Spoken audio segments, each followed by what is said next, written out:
Hello, hello. Can you guys hear me okay? I want to make sure that the mic is working. Hello, everybody.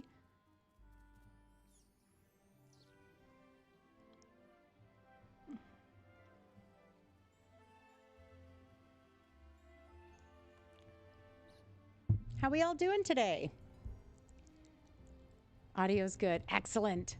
Excellent. Thank you, Abs. Hi, Bug. Lisa, Mary, Lainey. Who else do we have here? Weasley. Coco's going to be in and out. I know she's at work. Who else do we have? Let's see. Abs. I said Abs, but I'm going to say it again. Let's see. I am modless for now. Marmalade is getting a haircut, so. And I don't know about Jay yet. Hello, Deanna. How are you? Guess what? What? What am I guessing?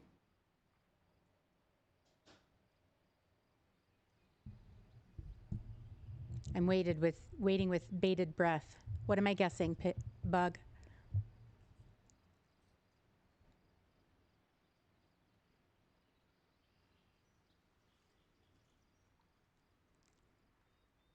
Oh, enjoy your lurk.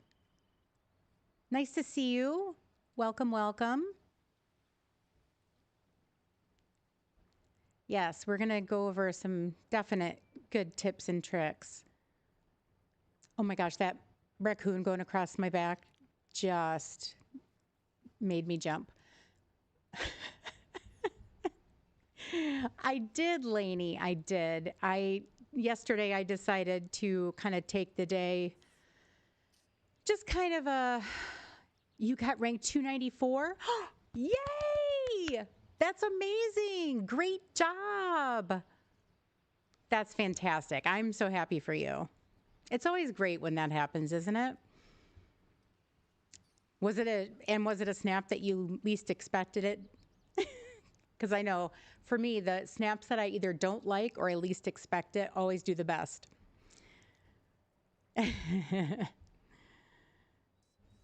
But yes, so I took the day yesterday just to relax, and I didn't play at all. I just kind of recentered myself.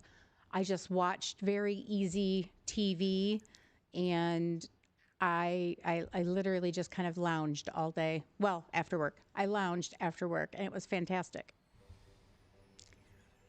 I'm just going to give this just a couple more minutes just to let some more people trickle in before we get started here. You like the snap, but you weren't sure about it. Yeah, I love that when that happens, though. Isn't that great? That's great. I'm really happy for you, Bug. I got rank 1909. I think it was a default rank because I know the Decorista and Coco got the exact same rank. I was happy with the snap overall. Wasn't anything. I mean, don't get me wrong.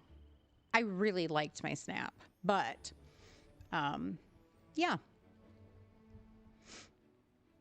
So this week, actually, I did do my snap already. I know last week we did it, our last time we did it on stream, but I'll show you. So we have this landscape snap, which could it be any more vague? But yeah, so this is what I did. I really liked it. I did it for myself. I really liked it. I wanted something to look very serene, like we're just kind of sitting at sunset, or sunrise, I should say. And it's quiet in the valley. And that's just kind of the look I was going for here. And I really love how it turned out. I did, Weasley. I finished it already. I try to do my snaps generally on Wednesdays just to get it out of the way. Not out of the way as in like I don't like it, but out of the way as in like off my plate. Oh, thank you guys so much. So this is Eternity Isle, and it is like I'm at the top of where the wastes are, looking down over the plains. So all of my hidden items are kind of like right underneath me. Yeah, I mean, this challenge is so open-ended. It could be anything. And I've seen all kinds of different snaps so far. The portal on Discord, etc. I've seen. Hi, Lightspark Daniel. Welcome in. But yeah, I've seen so many different kinds of snaps for this particular challenge. And I think in a way that's good, but in a way I think that will leave it to too much interpretation. Yes, the Cave of Wonders is right behind me. That's correct. Doing yours tomorrow. Okay. You're thinking jungle. Okay. I love the jungle look. One of the favorite snaps I ever did was the jungle snap. You didn't know Avatar. You know, I honestly, I did that first. And then I don't know, there was just something I felt like I needed to add myself into it, like looking over the landscape. Cause I, like I said, I wanted it to have that serene kind of quiet look to it. So having tag issues using the aisle. Oh, okay. No, I didn't have any tag issues. My tags are like in the 90s. Yep. Yep. This week is too vague. I agree. I agree. Well, thank you guys so much for the hype on my snap. I really enjoy it. Like I said, I just was out to please myself with this one. Didn't really go into it with agenda other than what I wanted. So, yeah. This is my snap. And you know what I like about doing it too on Wednesdays? This could be a double-edged sword. I like doing my vision first. Okay, so I like what's ever in my head. I like making that work. Hello, Ruin Blue. Welcome in.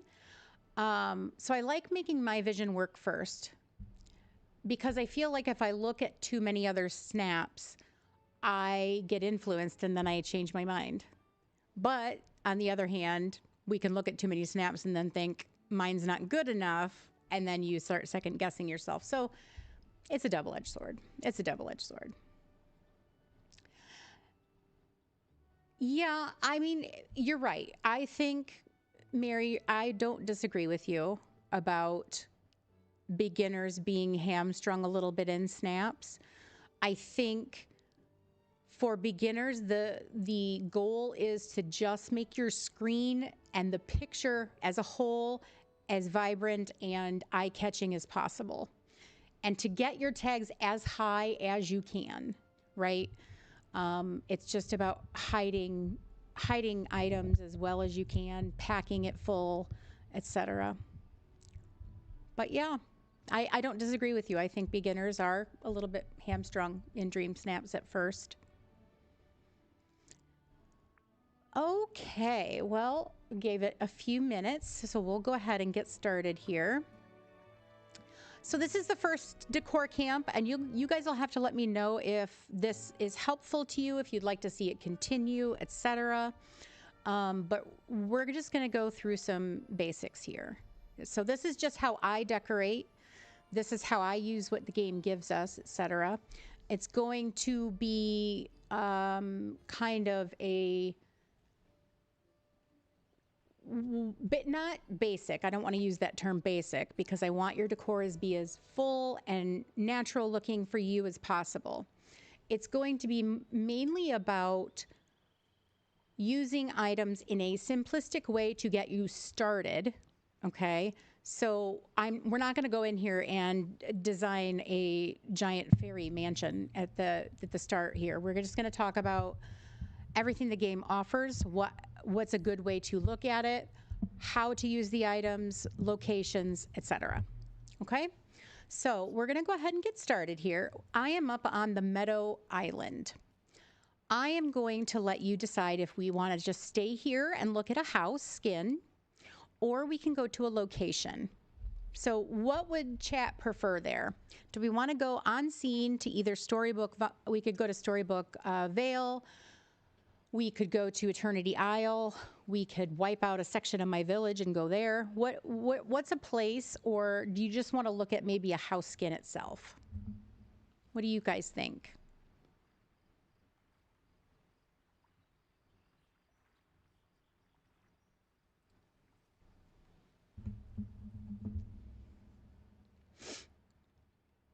okay, if you don't give me ideas, I'm going to have to choose.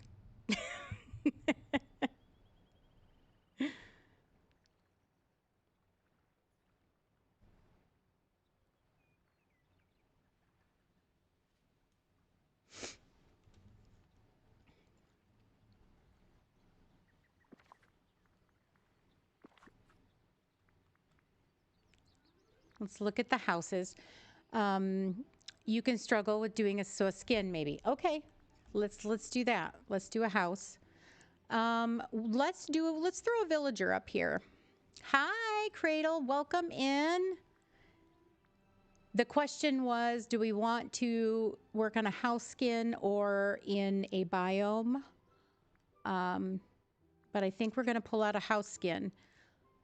Let's pick, trying to see which one would be a good one to work with here. How about,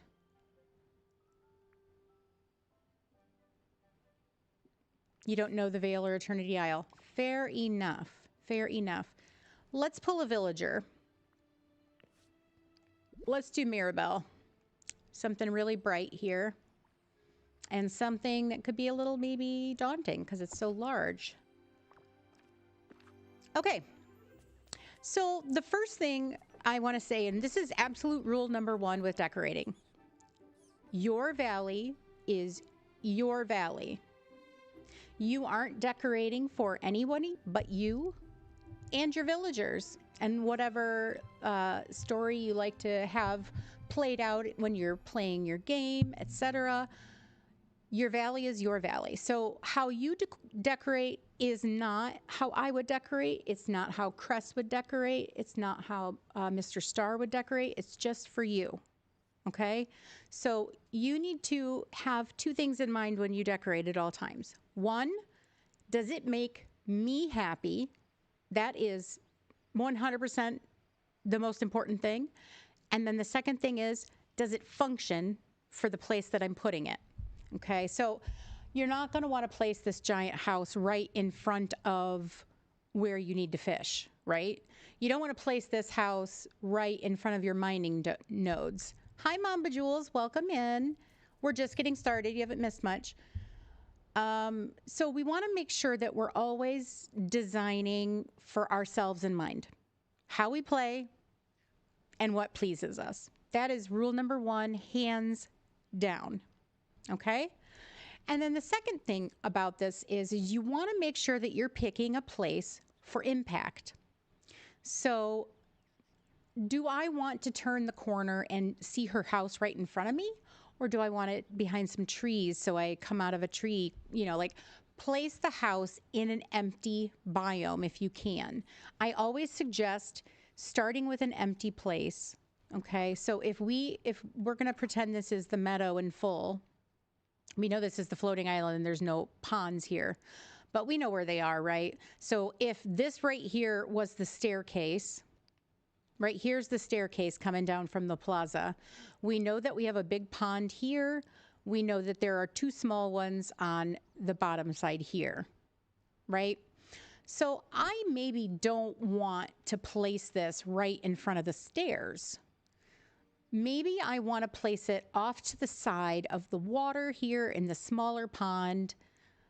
That way it looks like maybe the pond is part of the decor. So you want to use the biome as part of your decor. Okay? So right now we're going to pretend that we're going to place Mirabelle here, and let's place in a pond just for use here, for our purposes here. I'm not sure what that's under. Let's just type in water.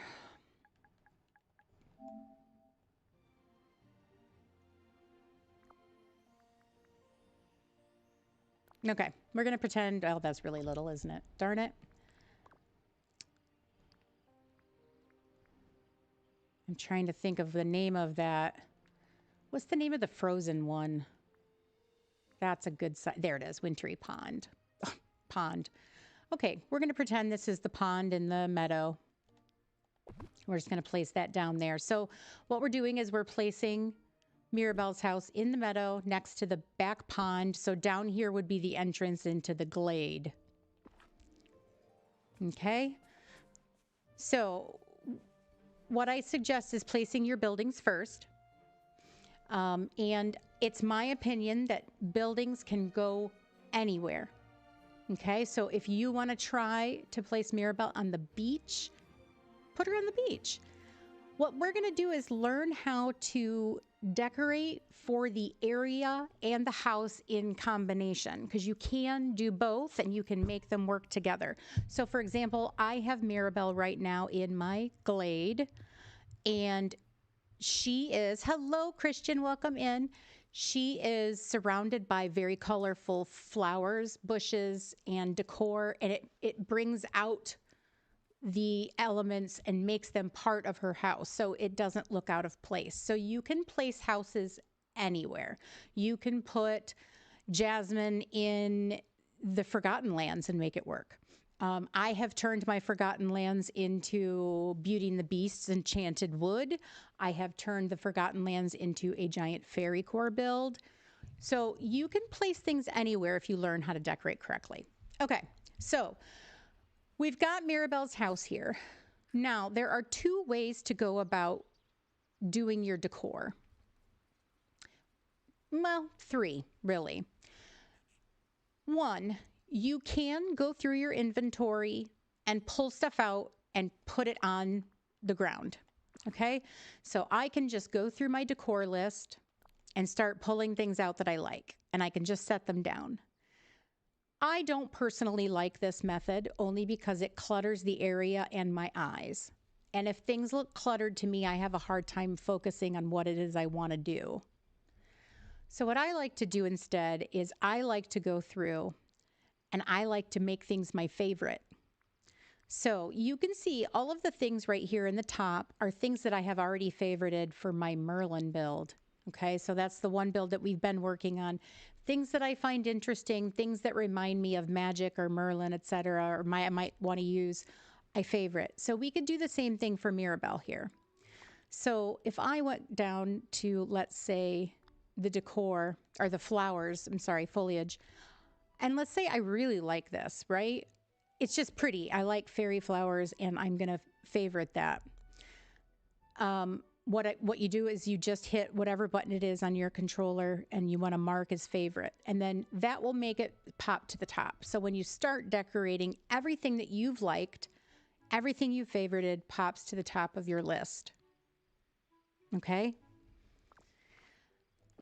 Once you do that, the other option is you just go at your own pace and you can pull things out as you see them. You can do that too. Okay? The other part of that is once you've got your decor in mind, or once you've gone through and liked everything that you've liked or pulled it out, bought more from Scrooge. Okay, that's your second step. Your next step is to think about what kind of vibe do you want to portray here? Do you want the vibe to be fairy core? And I'm sure that you've all heard the terms fairy core, Barbie core, all the different cores. Right? It's basically just what vibe do you want it? Okay. So I think for here, let's say we're going to go heavy on floral because it's springtime. We're going into summer.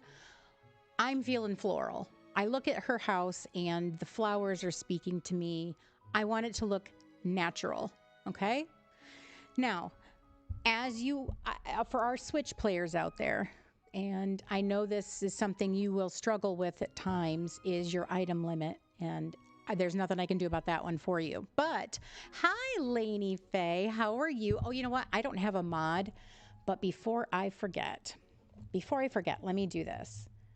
So we got Lisa, our lovely Lisa. We have Coco, who I know is lurking behind her work screen. And then we have Lainey. Let's get you guys in here. Hello, Kayla. Welcome in. Welcome in. Good. I'm glad you like the favorite item because I really like the favorite kind of way to do things. I think that's kind of, it keeps it less cluttered, but then it keeps all of the decor that you want to use in one section. So if you go through your, decor, your flowers, things that you're going to use a lot of, right? So miscellaneous, the decorative items. So if we go into furniture, let me start that over. Decor, foliage, rugs, and miscellaneous. Those four are going to be your main kind of ways you're going to pull from and favorite your items. Okay, so, well, I'm glad you came in with your coffee. Hi, Tara. Nice to see you. Deanna. Hello, hello. Sherry, welcome in. Okay, so once you've done that and you've gone through, now your favorite list holds everything that you want to use. Okay, so then the next step is to figure out, okay, within this decor, what are the largest items? Okay, you could go in and do your path. That is true too. So I think that's a personal choice. Okay, but what we're going to do here for this purpose is we're going to do some pathing first. Pathing, the game does a really good job of giving us different types of path that work pretty much for every build. It's my opinion, you can make anything work. I want you to think about when you are out taking a walk with your dog, or you're at the mall, or you're looking through a magazine or watching TV. Hello, Cynic, welcome in.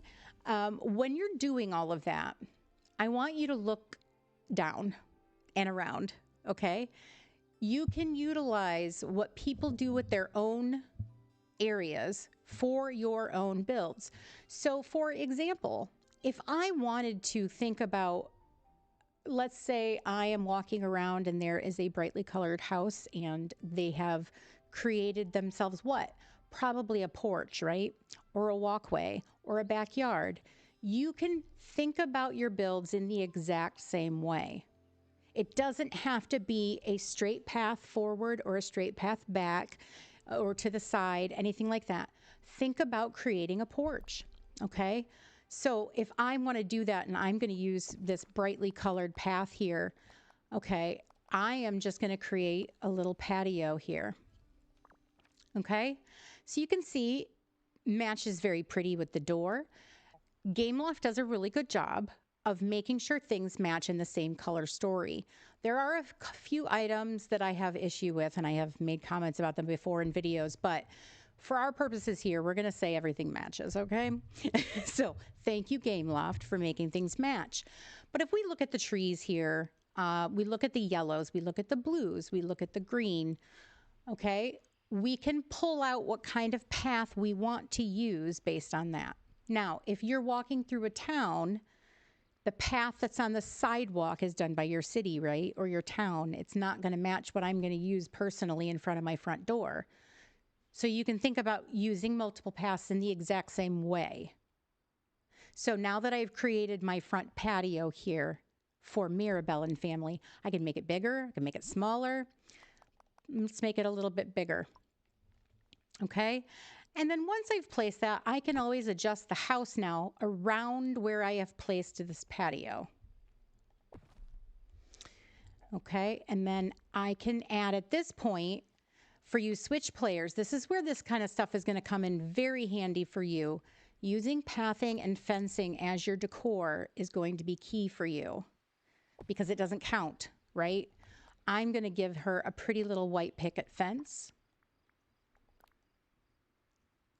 Okay, and we can make this match on the other side to the best of our ability because the darn mailbox is still there. Okay, there. So there we go. So now we have this pretty little white fence and a pretty patio for Mirabelle. Okay. Any questions on that so far? I know I'm going kind of quickly because there's a lot to cover. Hi, it was Michaela. I didn't see you come in. Hello.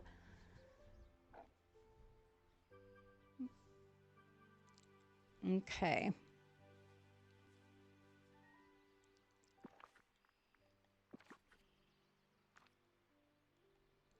Okay, so we're building our structure. We have our house, we have our little patio, and we have a fence. Now, switch players. One of the things that you can utilize in your builds that will work to your advantage is the trees and bushes that you have to keep. So trees and bushes and your fruit trees and things, okay? Use your fruit trees to your advantage as decor. So we're going to go to my glade and I'm going to show you what I mean by that.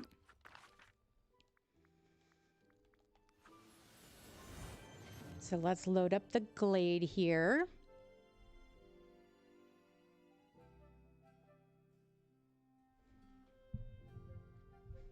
Okay. Oh, hello, Jack. He wants to see too. Okay. So you can see here, well, you can see where Mirabelle's house was.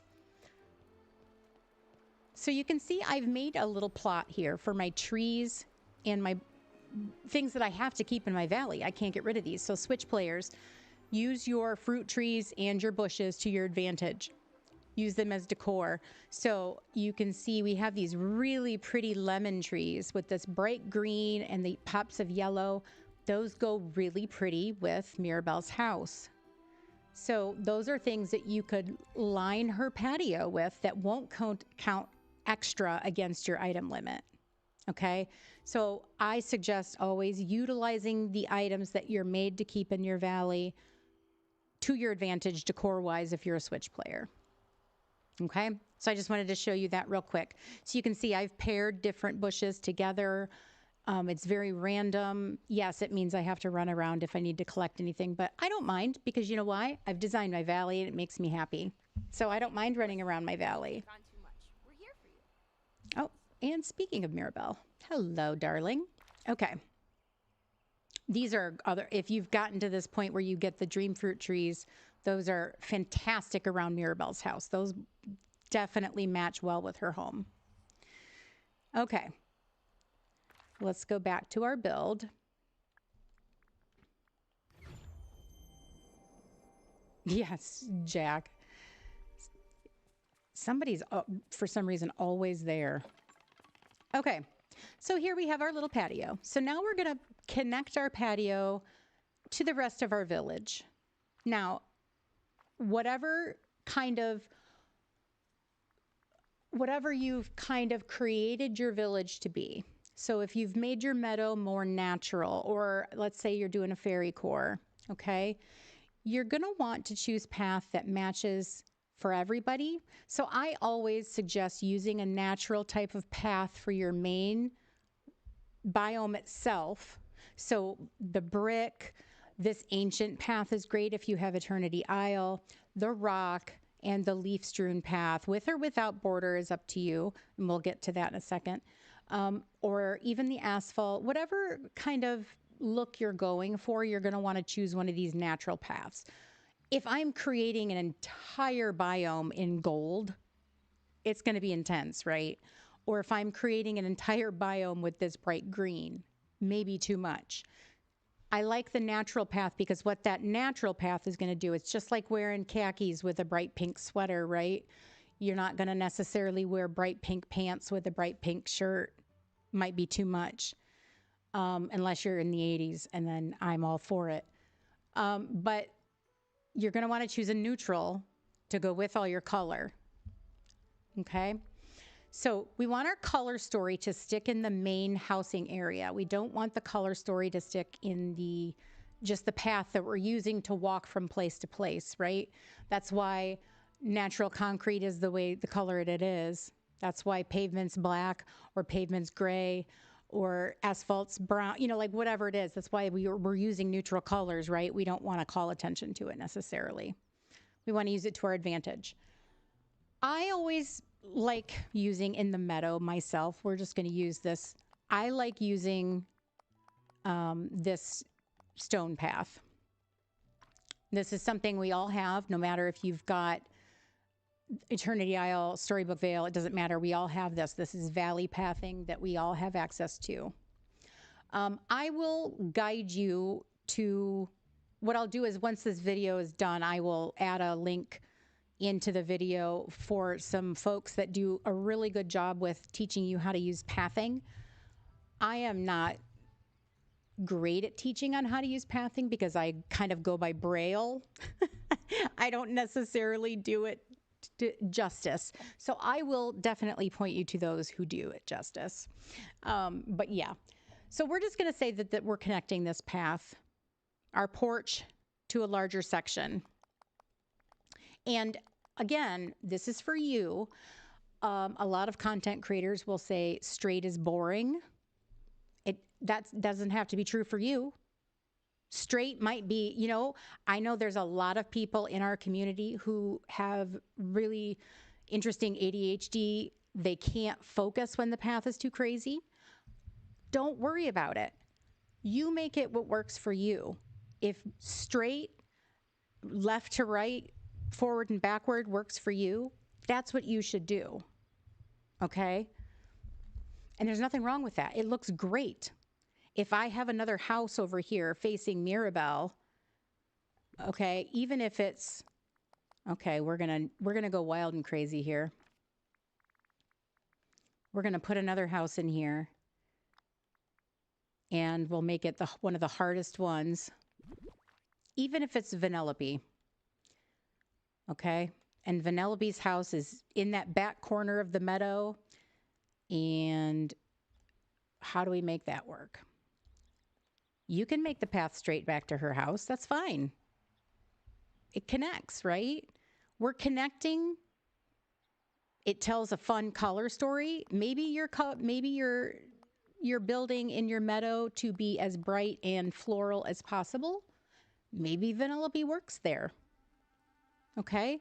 So I say if winding path or zigzags work for you, that's fantastic. If straight pathing works better for you, then do that. Okay? Do what works for you. Rule number 1. Okay. So like we were talking about with Game Loft and colors, one of the things that I want to talk about real quick is, let me pull this up, see if I do it right. Maybe.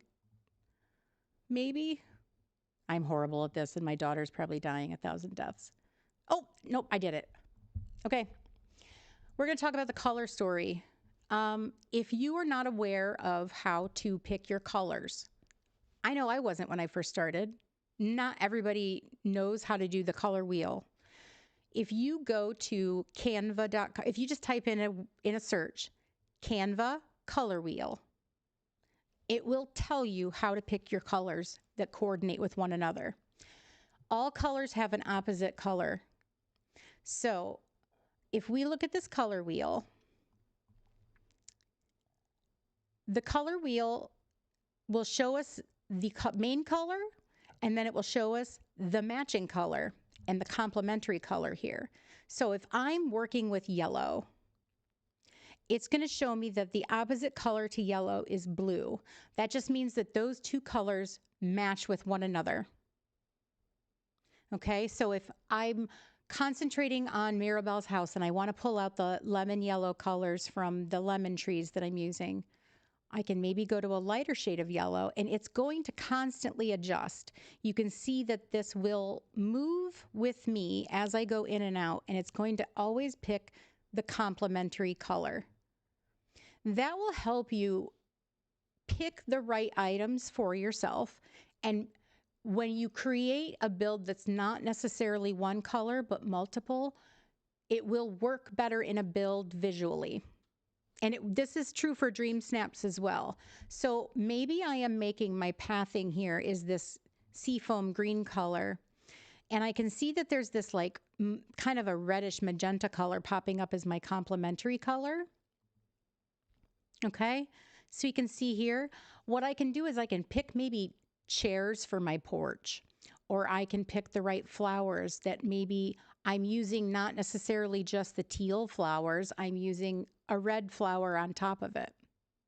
Okay, so I suggest picking layering elements that will complement one another. So this is canva.com. And you can just type in Canva color wheel, and this is what's going to come up for you in a web search. And you can use this to your advantage when building something out to make sure that your colors are not necessarily all the same color, but you're using complementary colors as well. Okay, so we're going to look at this red color right now. I just hit the wrong thing. Okay, so we are going to build this teal out a little bit. And you can see the color, this purple in here. So we could also use purple. And would you look at that? Game Loft already knows their color wheel, because if you look at the house itself, it already has that red built right into it. Okay. So we can start pulling in either elements that we're going to be using out of our favorites. Welcome, Tater's mom. Or we can start using natural elements like bushes and trees, etc. We're going to do some trees and stuff first, because I like to do larger items before I start placing the smaller ones in. Smaller ones in can be slotted, larger ones can't. And you might not see that it might not work on top of path versus something that might. Okay, so we're going to use some different trees here. I'm going to, just for purposes for this particular build, we're going to stick with things that are just in the valley and not necessarily in the expansion packs, because not all of us have the expansion packs. Okay, do we know if these pink trees are in the valley, right? Yes. Okay. Just I couldn't remember if these green and pink trees were main packs or if those came with Storybook Vale or the Eternity Isle. If I'm wrong, just let me know, but I think they're main valley pack items. Okay. So I'm going to look at these green trees here, and we have this short Japanese maple, which might hit our red, but let's try to figure out our green first. What's going to go with our path? So if I look at this tree, I'm going to zoom out. Now there's two different greens to look at. We have the green of the path that we've made our porch and what's on the pergola on the side of the house. They came with the Mulan update. Perfect. Thank you so much, Kayla. And then we also have, if you look at her house, she's got green at the top. This particular tree doesn't really match. It doesn't really go with her house. The greens are much more on like a green of the meadow grass itself.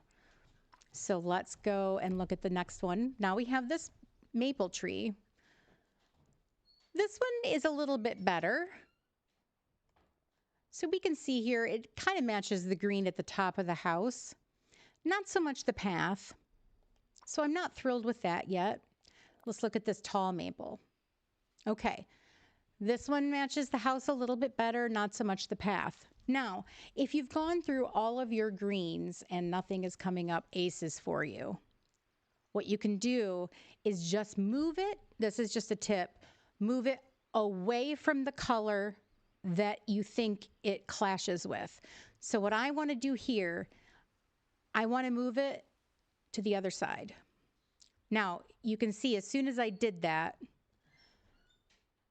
it makes the green look, I don't want to say greener, because it just makes the green look like it's a background color versus if I'm putting it up here. Do you see the difference?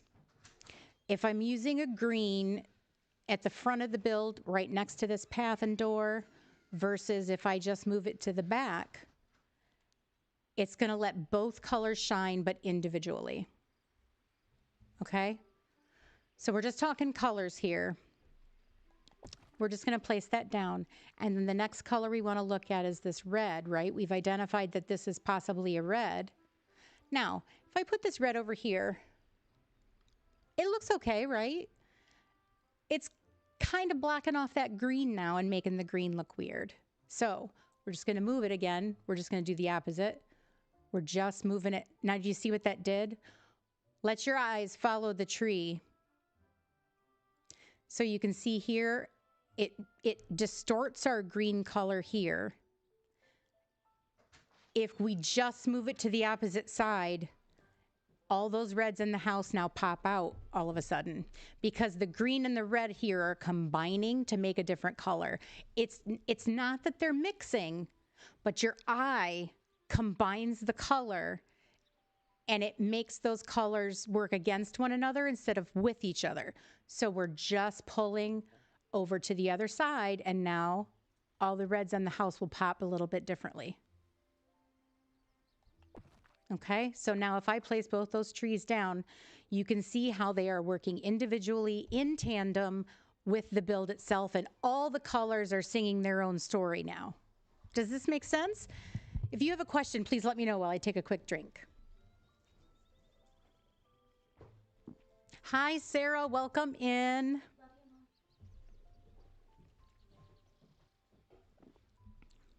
Happy Friday to you as well. We are popping colors.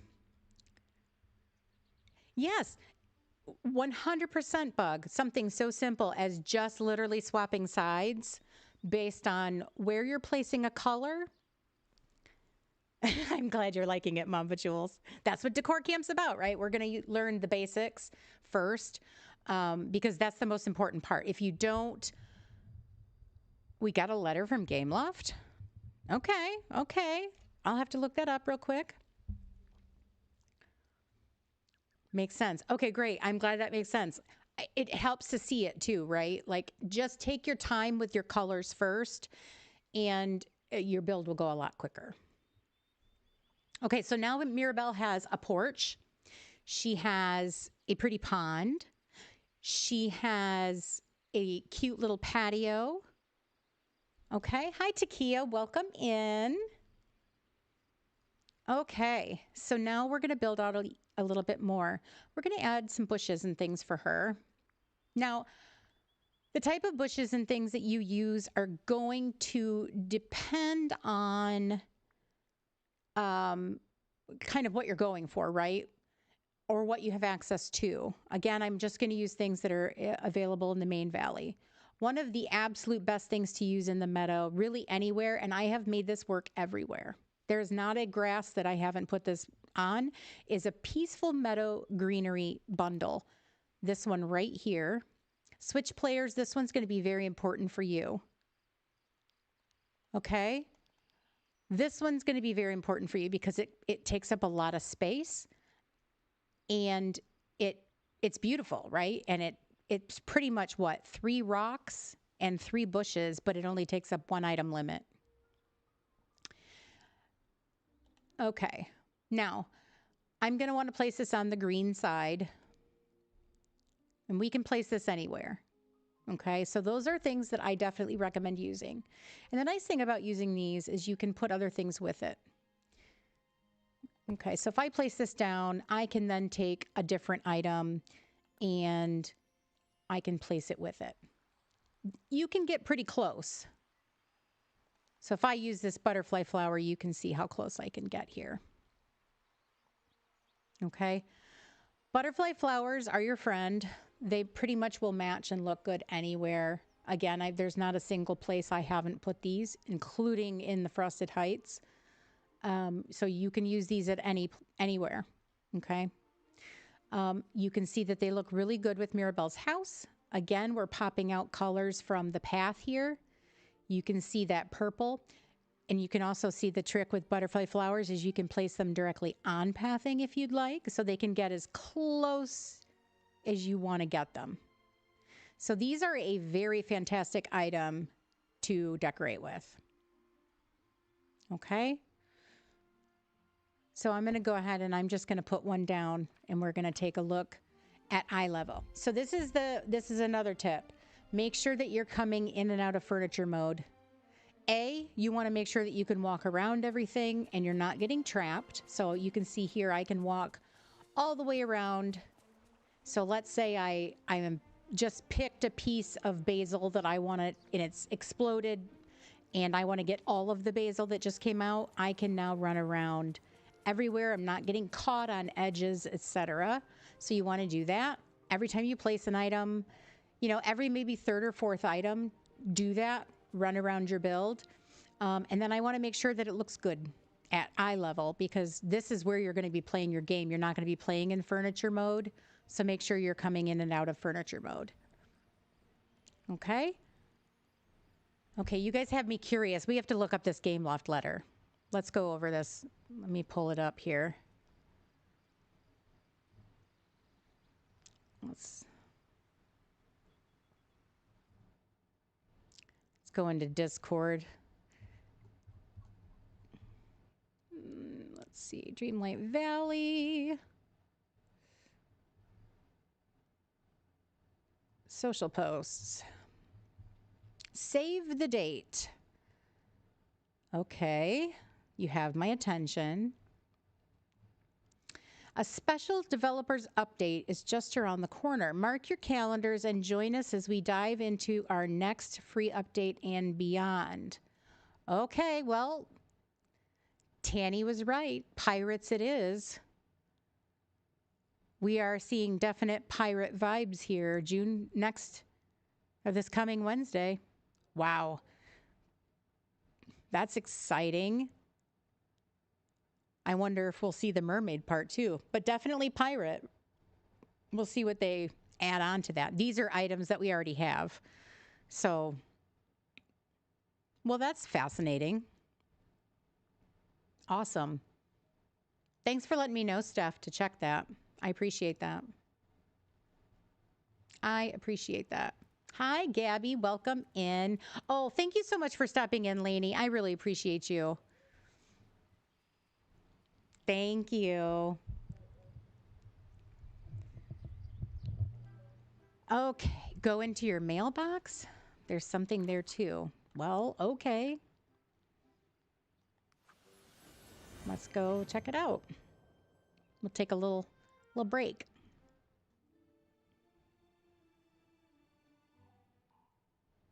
You're confused about the timeline with the star path. Oh, because there's how many days do we have left in the star path? Garden of Whimsy, star path. Oops. It keeps bringing up my... Look at my snap! For some reason, it keeps... Oh, my goodness. Gracious. So we have 11 days left in the star path currently. Well, then it's going to be after that. Let's look at my mailbox. Nope, I don't see anything. Yeah, the update's probably going to be... So if we have 11 days, let me look at the calendar. So the current star path ends... Let's see, are they counting today or is it 11 from today? I think it's 11 from today. So 1, 2, 3, 4, 5, 6, 7, 8, 9, 10. So, okay, so we got the current star path ends on the 10th of June. So it looks like the next up, it'll be the 18th. If they hold true to a week's pause between. So it's either going to be the 18th or the 25th. But I'm guessing we'll find that out Wednesday. Exciting. Love it. I can't wait to see. Isn't it usually 2 weeks? So they've done both. Most of them have just had a week's pause, but they've done 2 before. So I guess it would just depend on how big the update's going to be versus, you know, what it's been before. Like this Aladdin update, I think there was only a week between the Aladdin update and that star path and then Alice in Wonderland. Oops, I just went to the wrong place. You thought it was going to be until June 18th. Yeah, I mean, it could be. It's definitely going to be. I can't see it coming on the 11th.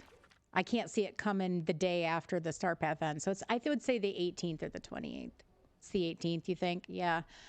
That's my guess, too. I can't believe it's here already. I feel like Alice arrived like yesterday. Very interesting. But exciting. Yep, so we'll get the dev update on the 4th. And hopefully, I'm hoping that they reveal the next part of the roadmap. Exactly. Update, update, update. Love it. Okay, so we talked about butterfly flowers are your friend. They just are, and they go well with everything. Okay. Butterfly flowers can be used too, as I suggest you can use them in clusters, and you can, they get really close to one another. So you could use them as its own floral moment. You could even line the little path here. Let's do that, and then we'll go to our next tip. Okay. We are going to make a little lined path here leading up to Mini Casita. We want to emphasize flowers, right? Like that was our goal here, is to make it as flowery as possible. We like this purpley color up against the house. It brings out the purple of our patio. Now, pro tip. When you're placing things like this, flowers do not grow like this. They don't grow all in a row, and they don't grow facing the same way. What you're going to want to do is every other one or every third one, start rotating, and you'll see instantly your builds will get a definite boost. And I'll leave that one like that, and then turn this one that way. So you can see here how much more natural that looks, even at eye level when I'm playing. Do you see the depth now? I'm getting flowers straight back and on every side, versus if I stand here, it looks like I have two flowers, right? So if I'm building a dream snap, if I'm placing my flowers like this, it's not doing me any favors. But if I'm going like this, look how much more full that looks. It's the same number of flowers. You just need to rotate them. The eye will naturally look for uniformity, and when it's not uniform, it looks more natural. That even goes for the bushes. Okay, so let's pull out a few bushes here that match our meadow build. You can use any bush that you want that goes with her house. Okay. Dazzle Beach does not mean it has to stay on Dazzle Beach. Same with the Forgotten Lands, because we know we like the purple, right? I mean, you can pull out any color here that goes with her house. So whatever you want to pull out, whatever color, look at her front door is orange. These are the orange bushes from the Sunlit Plateau, but look how pretty that looks up against the orange of her house. Okay. So I'm going to place a few bushes here, and you're going to see the difference between rotating versus not rotating. Like I said, the eye will look for that uniformity, and when your eye finds it, your eye goes, that's fake. Okay? So I'm going to make these match like that. Okay, so now we have our uniform versus rotated. I'm just going to take this particular bush, and I'm just going to change it around to that. It's the same bush. I've just rotated it just a teeny bit here. I'm going to even do it one more. And you can instantly see the difference. Okay, so rotation is your friend. Now look at our color story. Look at the oranges in the house versus the yellow. We now have, oh, you and me both, Bug. I wish we had every color of butterfly bush. And what makes me mad is that they do have the color already out there. We just don't have it. It's so frustrating. It's just a recolor. Like, please give us this. I want it in blue and yellow and pink and red. I want it in all the colors. Okay. So rotation is your friend when you're designing. So you can see here, we haven't used a single Scrooge item yet. We have just used path, fencing, flowers, and bushes. Okay. I'm going to make the other side match now, and not matchy match. We're just going to make it, we're just going to start rotating some things here. And we'll rotate this one. And what the heck, we'll do this one too. Okay. Now we have a much more cohesive build going on. We've rotated our flowers around. We've put in some bushes that are popping maybe a little bit of an accent color for us. Now we can go into maybe some things we can craft. Oh, no problem, Mamba Jules. I'm definitely glad you were here.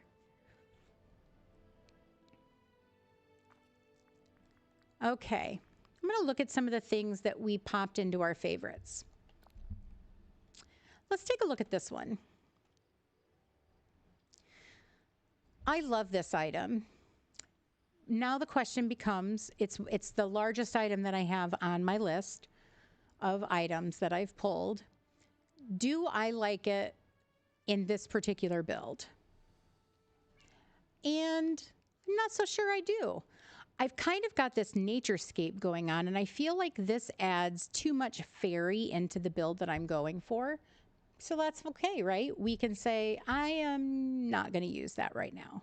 Maybe I'll use it in a bigger section but I don't want it right up against my house. And that's where I'm focusing on. Okay, let's look at this item. It's a pretty little flower pot that I've pulled that I really like. Do I want to use that? Quite possibly. I'm going to let it sit here and marinate for a minute. And then I'm going to take a deeper look. It's got all the colors I want. I do like how it looks, but maybe I'm not sure where I want it. This is a small item. So remember when we talked about large items versus small items, we want to start large and then work our way in. Okay, so think about when you're dressing your own living room, right? What do you put in first? You don't necessarily put a lamp down first, right? You put the couch. Where are we moving the couch? Where are we moving our armchairs? Boys, I'm sorry, my cats are being naughty. Knock it off. Goodness gracious. They're in a mood. Okay. So we want to work our way in and create layers. We're going to layer, the first layer is the house. Second layer can be the path, depending on how you want to do your path. Then we have trees. Then we have nature items like bushes, flowers, etc. And then we have the small decor items, just like you would do it in your own home.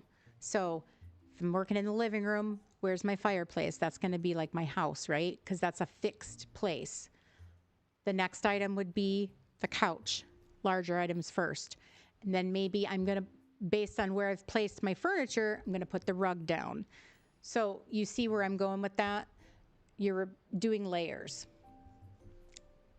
One pause item. I didn't mention this, but this is super, super important. When you're designing, this is, you see all that we've done here, right? Look how large this biome is. If I thought about decorating the entire biome all at once, I would be very overwhelmed very quickly, especially if I'm new at decorating, especially if I don't feel confident in decorating. Smaller is better. Just like we're doing now, I am focused on Mirabelle's house only. I know Vanellope's there. She's there, but she's for a different day, okay? I want to focus on this particular build only. I want this particular build done, and then I can go to the next house. Don't think of it as in the entire biome. The only time you're going to think about the entire biome is when you're choosing what, how do I say it? My cats are distracting me. I apologize. What your basic vibe is going to be, whether it's going to be fairies, then you want to make sure that when you're doing that small section that you're keeping the larger notion in mind. Does that make sense? So if I'm thinking about it in the way I would do my own home, if I know that I have a blue couch, I can't change the fact that I have a blue couch. You need to think of it as in, how can I build upon the blue couch? So if I want to do a fairy core build, How can I design Mirabelle's house for fairy core? That's how I want you to think about it. Okay. So start small and work your way out. Don't try to do an entire biome at once. So I don't want to go in here and lay every single piece of path because, frankly, if I do that from myself, I would feel stuck in where the path is, where I don't want that to be the case. I want to feel stuck in where the houses are. They're the largest item. I can't do anything about the size of Mini Casita. I just know that Mirabelle has to have a house and I have to place it, right? So I want to design that way first. Okay. So now that we've placed some bushes down and we've got these beautiful butterfly flowers lining her path, I want to maybe fill out her patio a little bit more here. So I want to create a little section for them to sit. We know our color story. We know we have purples, reds, yellows, and we could use white. We could use orange. We can see all the colors in the house, and we want to pick something that's based on that particular color story. The other option is you pick something that was made for you by Game Loft. Oh, no problem, Kayla. I'm really glad that you came in. See you soon. Okay, so this is a chair that came with an Isabella bundle in the premium shop, and we know it matches the house because it's made for basically this franchise. And now that we can angle items, oh, thank you, Jesus, we could use this chair right on her patio. We could make a little side porch, whatever we choose to do at this point. But we're looking at the front porch, and I think this is a little too large. Hi, Bertree. Welcome in. Yes, the kitties are being naughty. I don't know what their issue is. I think they're on top of the cat tree, and I think Gus wants to be there. Milo won't move, and so Gus is biting his butt. That's what I think is happening. Oh, my goodness. So I'm going to use a little bit of a smaller chair here. I'm just going to look at different chairs, and I'm going to look at it up against the house itself. I might not be there, might not stay there, but I want to look at it in the colors of the house itself, because this is where it's going to be sitting. It's going to be sitting as close to the house as possible. I don't care what it looks like necessarily out here, because that's not where it's going to live. Again, let your eyes look at it here. Versus if I just move it here, the colors kind of adjust. So up against the green versus the teal, you'll be able to see that color change happen as you place it on different things. Even up on this gray, it's a lot different color than it would be necessarily here. So I want to choose seating that is going to be complementary size-wise and color-wise. So I want to make sure that I'm placing it up against the house. Doesn't matter what franchise it comes from necessarily. As long as you like it, it looks nice, your colors match, it's going to make your build more pleasing. I kind of like the orange. I'm going to leave that there. I don't feel like the green, this leafy bean bag works because it doesn't make sense to her to have a leafy bean bag. We have this yellow bench. I don't like the yellow bench. And can you guess why I don't like the yellow bench? You can probably see it. Something about this color is telling you it's off. It's the orange. You can see it kind of makes everything look a little sickly. It's not that bright lemony yellow anymore. It's kind of a mossy kind of yellow. So I don't want to pull that color out. I don't want to focus on that particular color. It's too bright, doesn't go. Yep, nope, it just doesn't go. There's something about it. Your gut will tell you what will match and what will not because the eye naturally wants to pick a certain color. Yes, correct. Too bright. The house itself is beautiful, right? We have this beautiful, bright house. Okay, well, we have this patio chair here we could use. We could pop out more of that green color. I mean, and you can use anything here. Just place different items. And what I suggest is playing the game of this one or that one. So if you've ever been to the eye doctor, they say, is it better one or is it better two? Sometimes that will make your builds a lot easier when you're designing and feel overwhelmed.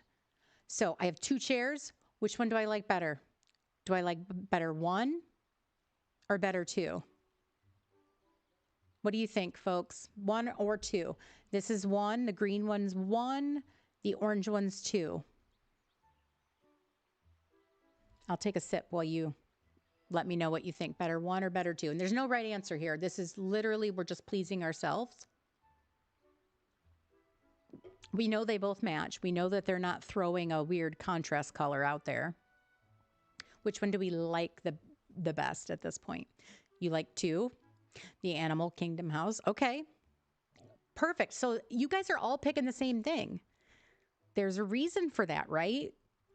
Neither, Bertree. Okay, we're all picking 2. It's brighter. It fits Mirabelle maybe better. So what we're going to do is we're going to get rid of 1.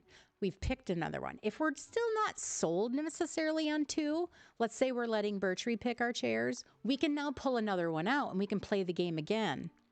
Maybe I just go wood. So now I do better 1, better 2. I still like 2. Okay? So you just do that until you find the right color story for you, and whatever you think works best, you're just going to keep playing the game until you find the absolute best seating for you and for Mirabelle, of course, because it's her house, right? Maybe we put a little simple kitchen chair and a table. It could be both. I mean, just play around with it. Keep moving your chairs around and playing the is it better 1, better 2 with yourself, and you'll find that you'll pick the right color and you'll have the right thing, and every time you go there you'll be like, yes, I love it. I promise you that's what will happen. I'm not seeing other colors that I love. I feel like this is too fancy for Mirabelle. You weren't prepped for the pop quizzes. I didn't say there would be quizzes. I am grading, but you know, I can maybe grade on a curve. It is fun to play with colors and patterns. It is. Dream snaps are a little bit different than I think designing for your valley itself. And we're just talking about for the valley itself at this point. I don't want to use something like this. It's way too big for the patio that we have built. Way too big. So we've picked, I think, a really good option here. I have 8 of them. Now I have the option, do I want 2? And which way do I want them to face? I feel like that's a little too close together. Think about if you were sitting on a patio. Do you want your knees touching with somebody else? Probably not. We could go on either side of the door. Make it a little bit symmetrical. Or we could put them opposite each other. So again, think about if you're on your own patio, maybe you have a complimentary thing for people to visit, to chit chat with, right? Or maybe we just have one and then we bring in a different element. So this is, again, better 1 or better 2 is going to be your friend. And you can play around with all the different options here. Let's pop, I think, a little table maybe. Again, we're outside. It's our patio. We have probably a little bistro table, right? Let's make a little bistro section. We'll throw in a matching chair because we don't necessarily need this section to stand out. We just want it to look pretty. Let's throw in a little bistro chair here. I have to move it over.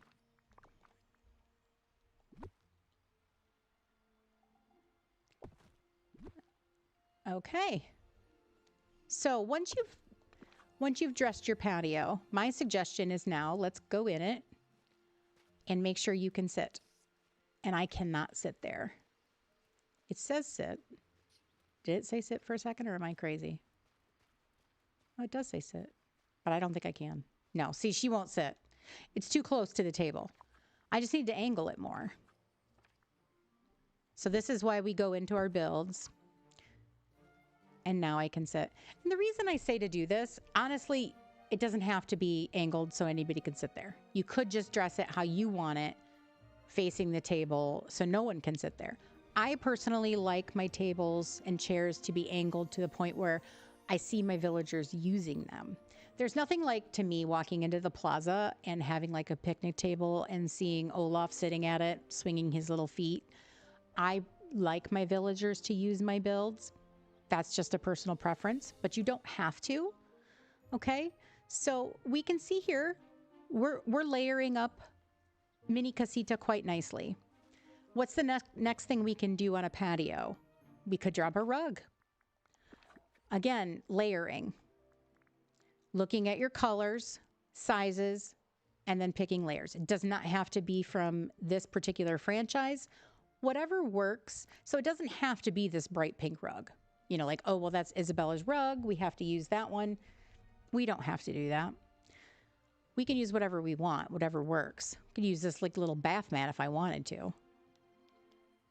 Now, the pain about mini casita and some of the older house skins is you can't put rugs underneath. Some of the newer ones. Hi, welcome in, Nikki. I'm glad you're here too. Wally and Buzz sitting is the cutest. I do not disagree. So you could add a patio rug here. You could add nothing at all. Again, this is a personal preference. Just look at your color story. You know, this particular rug actually looks really cute. I don't love it with the orange chair though, so I'm not going to use it. But you see what I'm saying? If you want to use a little rug, if you want to just put it under maybe the patio chair, you know, think about how you would dress your own home. One of the things that is often neglected is the table itself. You can use all different kinds of things on your table. You could put a little coffee cup there. You could put a potted plant. We have all kinds of pretty flowers. Mirabelle's house lends itself to that floral look. So I'm going to pull in. Now, you can see here what I am doing. This particular orchid plays into the color scheme that we're building out. We have the blue of the pot. Oh, bye, Bertree. Thank you so much for coming. I really appreciate you. Thank you so much. Thank you, thank you. We can see that this particular pot pulls in multiple colors and matches our house and what we're doing really nicely. We have the pot base itself and then the orange of the flower, which pulls in the chair. So now we're pulling in those colors to the right side instead of just all at the left. Versus if I were to have chosen a different potted flower here, like let's say I chose this white and purple, it's not necessarily that it doesn't match, right? It does. We have the white fence and we have the purple butterfly bushes. They definitely match. And that would be fine too. But you can see the difference in how that orange is now pulling more than the other. So let your eyes do the talking for you. They will 9 times out of 10 be correct. And if you're here and you're colorblind, I apologize because I don't know how it works. I can't give any tips for you versus that kind of thing. I apologize in advance because I'm talking a lot about color, but for me, my builds are always based around my color story. Okay. I am going to show you, we're going to go back to my valley and let's go. I'm trying to think what would be the best one to go to here. Let's go to Dazzle Beach.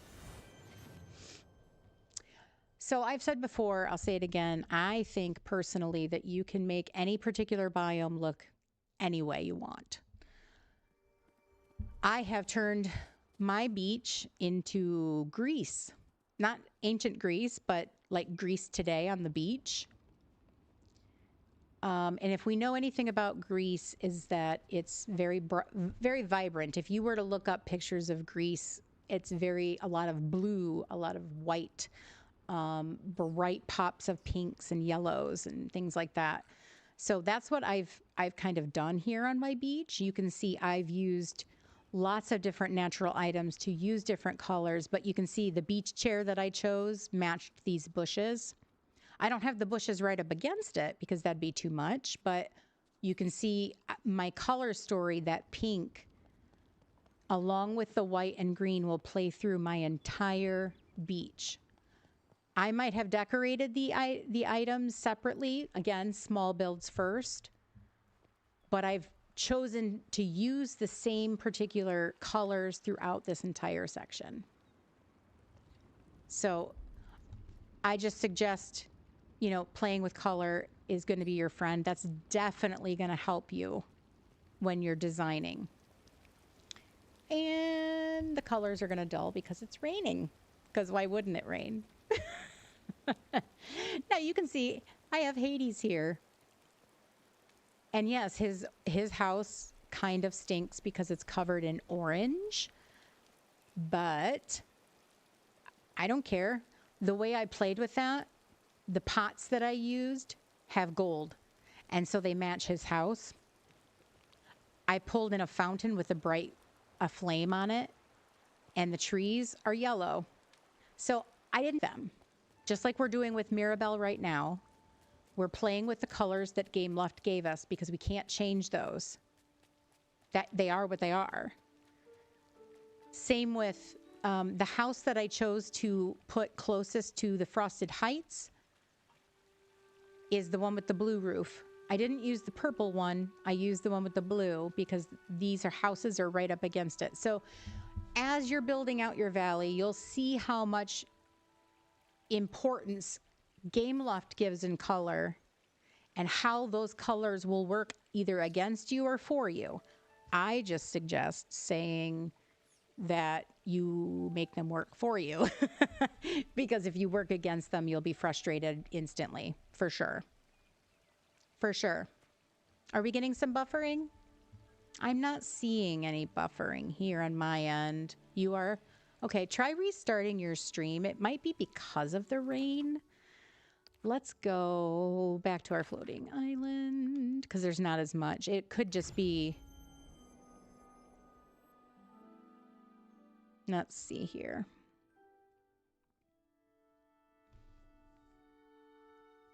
Because I noticed that started when it was raining. My guess is that it's the item limit in the rain. Let me know if everybody's back.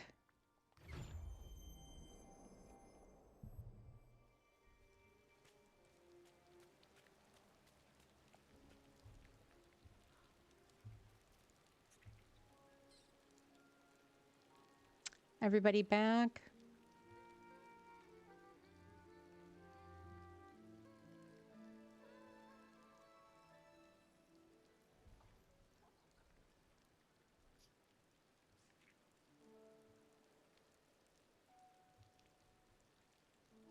Oh, wow, we smashed our light goal too.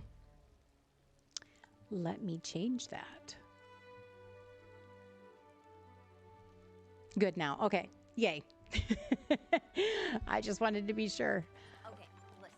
I noticed it started right when it started raining, so if we go someplace that doesn't have a item limit like that. Okay. Good here too. Excellent. I am very glad to hear that.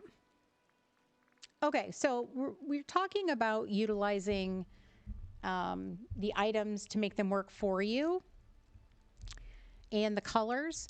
That's going to go for natural items as well as obviously decor items. Now, if I'm doing kind of a floral build here for Mirabelle, there are all different kinds of items you can use here. I suggest think of it like food. And this is going to help you. So when we're layering with food, or you're watching Food Network, or you're listening to a chef, etc., they're going to say build out your meal with texture and color. So if you're you don't want to eat the meal brought to you by the color brown. Like you're never going to go to a restaurant and get like brown rice, brown chicken with a brown sauce. I mean, that's it's a weird restaurant you're going to if everything is brown on the plate, because generally at nicer restaurants, they're going to make sure that there's served with a side salad or a green bean, or right, you're going to have a pop of green, etc. The same's going to go for when you're designing your decor. Okay. Don't be afraid to use different textures. So right now we've only put in some natural items and a couple of seating. I always like to use fountains or a water element around my builds, or start thinking height. Okay, so we can use things like pillars. Okay, now it doesn't really go with her house, but think of things that you could add height or a texture. What we could do is add in a different kind of element here, like maybe we are giving them this cute little fountain right here. We can pop it right in front of these bushes. Okay, we're adding texture, a different element. Now, if you like anything fairy core, cottage core, anything like that, barrels are going to be your best friend. You can use these everywhere, anywhere, and you can. I'm making you hungry. I apologize. You can use these anywhere. They look fantastic. You can put flowers right up against them, etc. One of the most overlooked items in the game, in my opinion, are birdhouses. I love using the birdhouses. So if I wanted to use, maybe I'm going to put it over here I'm going to angle it over a little bit. And personally, I like using multiple birdhouses together. I'm just going to type in bird. We've got several different bird things now. You can look how cute those are together. Okay. And the color story makes sense. They're orange and blue. They have the flowers going up, so they match our flower decor. I think birdhouses are something underutilized, but if you think about it, when you're walking through your town, tons of people have birdhouses outside their house, right? It's something that's very common, but yet sometimes in the game overlooked because they're small and we just don't think about them as much. Somebody said the windmill. Absolutely. The windmill is a great item to decorate with. We can pull that out. Now, if there's an item that you absolutely love, like let's say the windmill, I'm just going to type in wind. By the way, I don't know if you knew this. This is a tip. If you just type in the first few letters of something you're searching for, you'll do better than typing in the full word.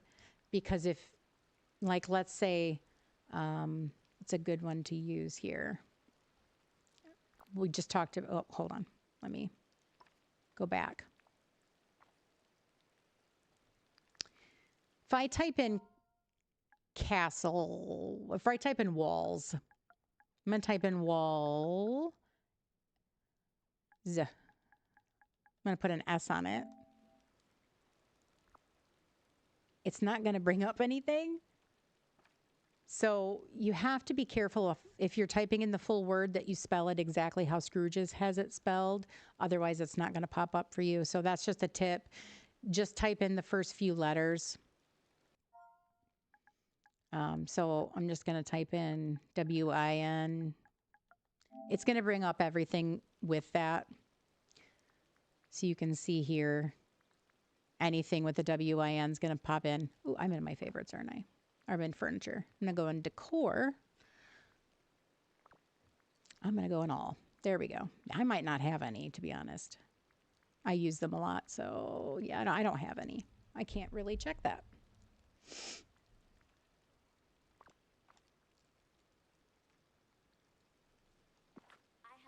We might have to go buy one.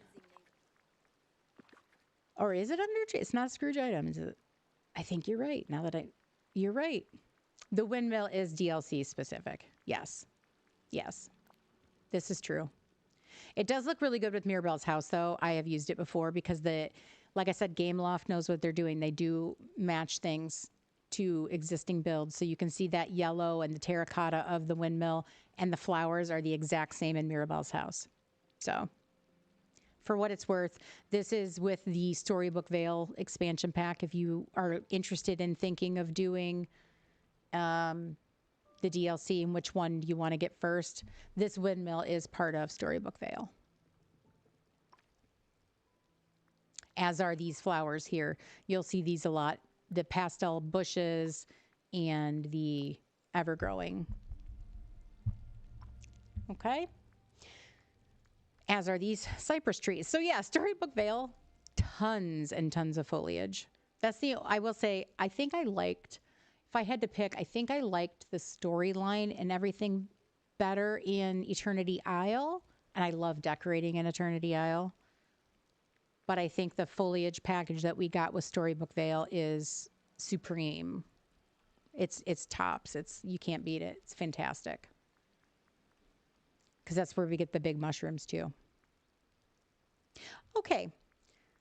So now that we've pulled out some oranges, we've done these purples, we've made our little patio, we've dressed our patio. Do I want this? I could maybe even put this. See, I don't like this now. Now that I've placed my chair that I like, I don't like this as much. I think it's too pastel.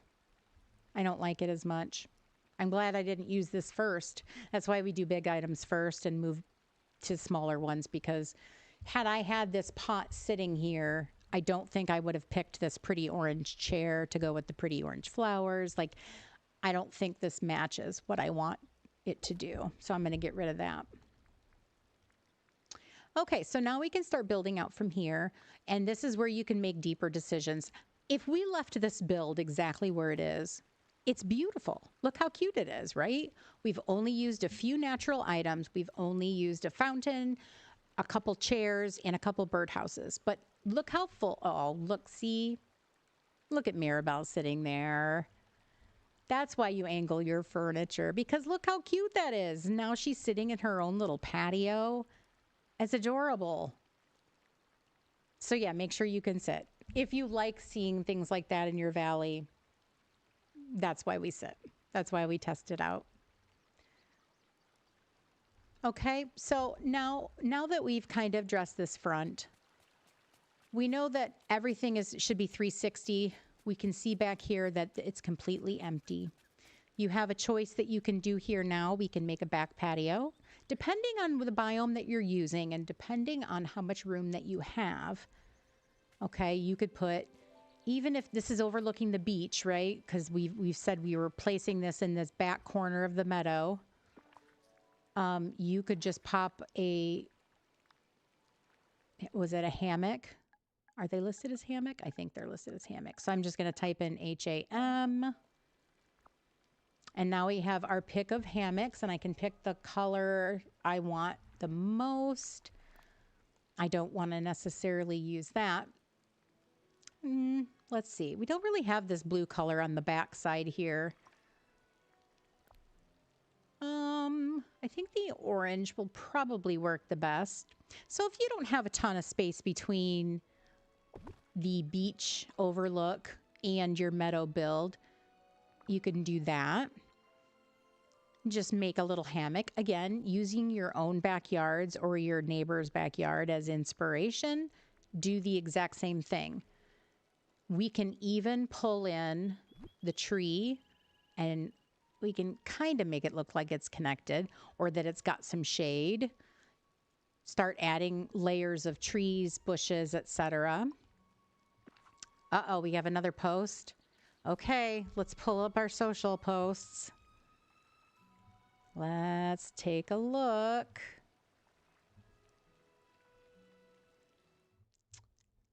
Let's see. Let me refresh this Discord screen.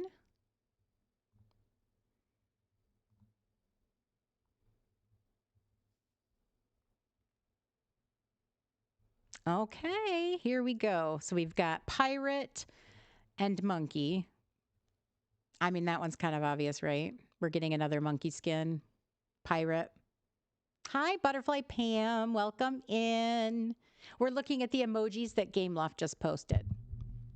This is going to be our Star Path teaser. We've got mermaid and coral. So we're getting something mermaid coral.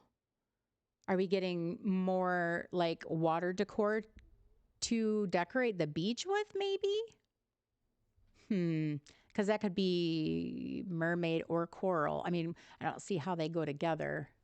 I'm trying to think. Let me know what you think. And then we've got a shell and bubbles. I mean, it's got to be mermaids and pirates, right? I think Tanny was right on when she called that. She said mermaids and pirates a couple days ago. I think that's right on. Shell and bubbles. I mean, maybe something for the water.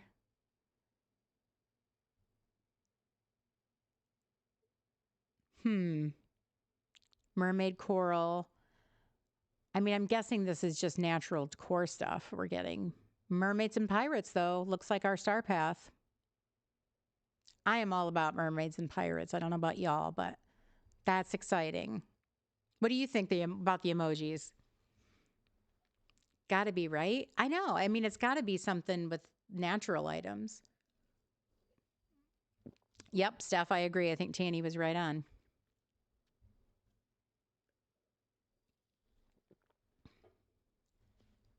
I think mermaids and pirates sounds so fun. If you haven't decorated your beach yet, I would maybe hold off because it sounds like we're going to get things that are, behoove the beach because we're going to be going to Skull Rock. So, I mean, honestly, I would hold off decorating your beach if you haven't done that yet or you want to do a different build. Sebastian. Oh, interesting. That could be maybe a new companion. Sebastian would work as a companion. I mean, because he can be on land or water. Good timing because you need to decorate the beach, right? Yeah, absolutely. Absolutely. Well, that's kind of exciting. I don't know how I feel about another monkey. I'm not a huge fan of okay, it's not that I don't like the monkeys. I just don't use them personally. So I don't know. We just literally got a premium shop monkey. So I don't know how I feel about that. I feel like they could have gone in a different direction. I feel like they could have done a crocodile, considering there's literally a crocodile in Peter Pan. But that's just me. Mermaid clothes, separates. Oh, separates. That should be a capital S, separates, because please no more costumes that are one pieces. Wouldn't it be cool if we could transform into a mermaid and swim? I keep holding out hope, and I know Coco does too. Hot Coco's Collective. She's holding out hope for an underwater theme sometime as well. Well, that's super exciting that they're releasing so much stuff today. Yay. Pirate monkey, mermaid coral, and shell bubbles. I'm guessing the shell bubbles is going to be something we can activate, like the fireworks or the bubble machine, etc. Mermaid coral is the one that's got me questioning the most. I would think that's probably decor. Yeah, I agree. Monkeys are a bit overdone. I don't disagree with you, Bug. I wish they would have gone in a different direction. Everybody excited about that stuff though? Like, do you guys like the whole thought of pirates and mermaids, or does that not trip your trigs? Wish it was something different. Croc or a parrot? Correct. I agree. Although we do have a pirate parrot already, but a crocodile, right? Like, there's literally a crocodile that's a main part of Peter Pan's story. But whatever. I don't work for Gameloft, so they don't listen to me. Well, that's exciting though. Love a mermaid tail glider. Oh, because we can't swim yet. Yeah, I mean, wouldn't it be cool though? That mechanic, I don't know how that would work with. I'm trying to think of how that would work graphically. That might be a little difficult. Well, that's exciting. I didn't expect to get all this Game Loft news on stream. Sorry, we're taking breaks here and there for that, but we're all here because we love Dreamlight Valley, so we have to look at the news. Guest Jack the Monkey from Pirates of the Caribbean. Okay, so maybe like a specific monkey, not necessarily like just a pirate dressed monkey. That'd be cool. That would be cool. I mean, here's the thing, like we always like to delve into the icons deeper, but generally they're always pretty straightforward. I mean, I know we like to throw out theories, and all the content creators are going to be making videos any moment now, and you're going to start seeing those pop out about content, but I'm guessing it's pretty straightforward. You're excited. You love mermaids and pirates. I think I'm excited too. I love Peter Pan and Tinkerbell, obviously. You know, what's interesting though is there's not a single fairy thing on there. So I think people who have been saying Tink's not coming might be right. I think we're going to see more of the mermaid route, which I ain't mad at. I got to be honest. As much as I love Tinkerbell and the fairies, I would be okay if it was just something else, because mermaids are a big part of Peter Pan.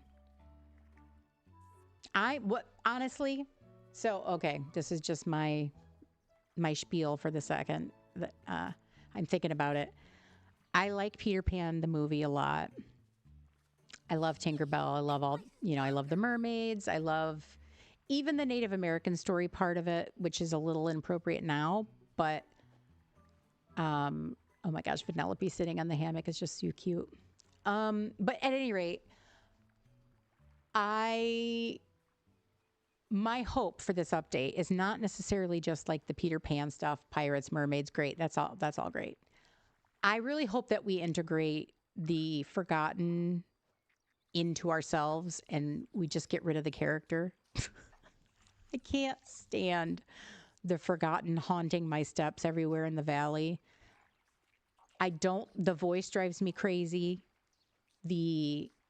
Thankfully they got rid of the singing. I don't like the way the forgotten looks.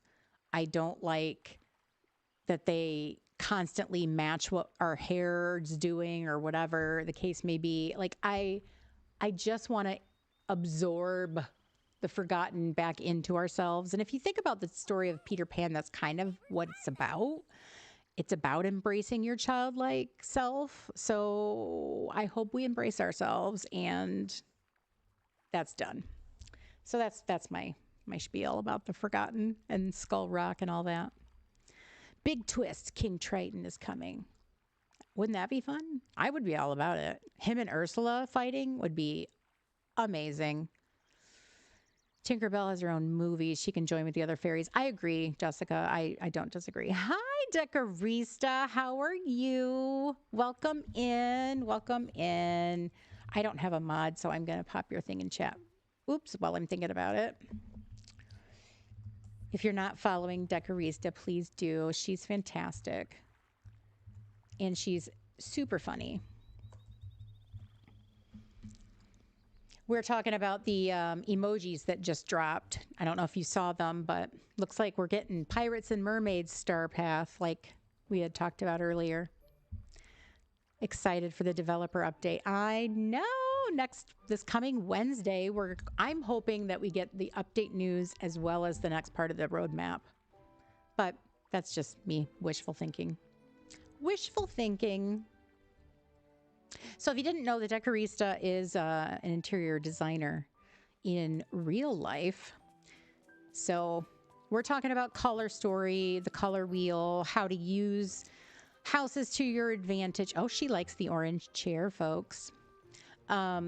Using the items that Gameloft gives us to create a color story, and how just maybe placing things on the right side of a house can make all the difference. So we're popping colors out of the house here, and now we're talking about layering and using items like water features, etc. Now, when we talk about layering, one of the other items that will definitely give all kinds of depth are items that are close to the ground. If you look under underbrush, we all have access to these ferns.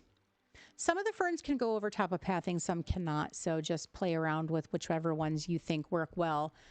The meadow does not have its own fern. I don't know why. The other ones all do, but for some reason, meadow and beach, they do not. So all of the green ones really will work to your advantage. I would say the Forgotten Land one and your Sunlit Plateau one, those can work well, just depending on kind of what you're putting around them. So if you just take a look and you can pick and choose what color story, again, what we're advancing out and which one you like. And again, we're going to play that better one, better two game. I'm going to use the side of the path here. So which one do we like better? Do we like better one or better two?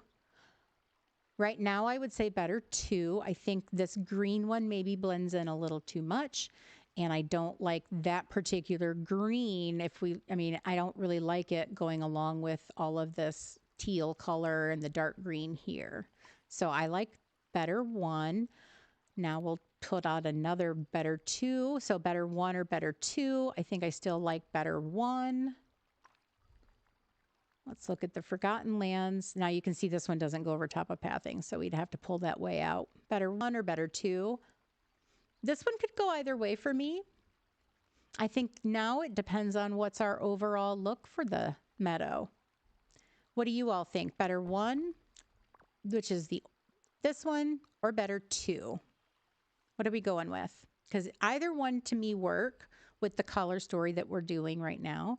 So do we want better one or two? What do you think?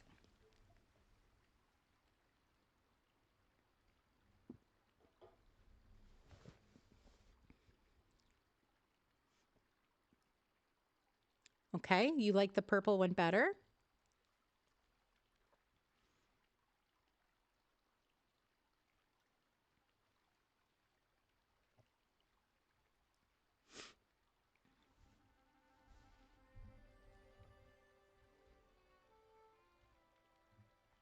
Now, Bug, is there a reason you picked two over the other? I'm just curious. I'm not quizzing you. I'm just curious as to kind of what made you pull out the orange one versus the purple. Or, sorry, opposite. That's number two. Purple versus orange. What about both of them? Okay. We can definitely play with that thought. Two. You meant the orange one. You love the one that matches the window frames. Okay. You like two. Fair enough. Fair enough. I don't think, see, the cool thing about this, they both match. At this point, this is personal preference. You have built out a really pretty color story using both colors in multiple ways. So we have the purple here. We have the purple here in the gravel that we've used. We have the orange in the bushes. We have the orange in the chair. Both either would work. So you can play around. Now it's just about texture. Both colors are great. So it's personal preference and it's texture. Okay, so I am going to put this, you like the purple is more vibrant. You think the orange one looks too dull. Fair enough. So now we can just begin playing with this color. And this is going to create depth all around the house. Okay.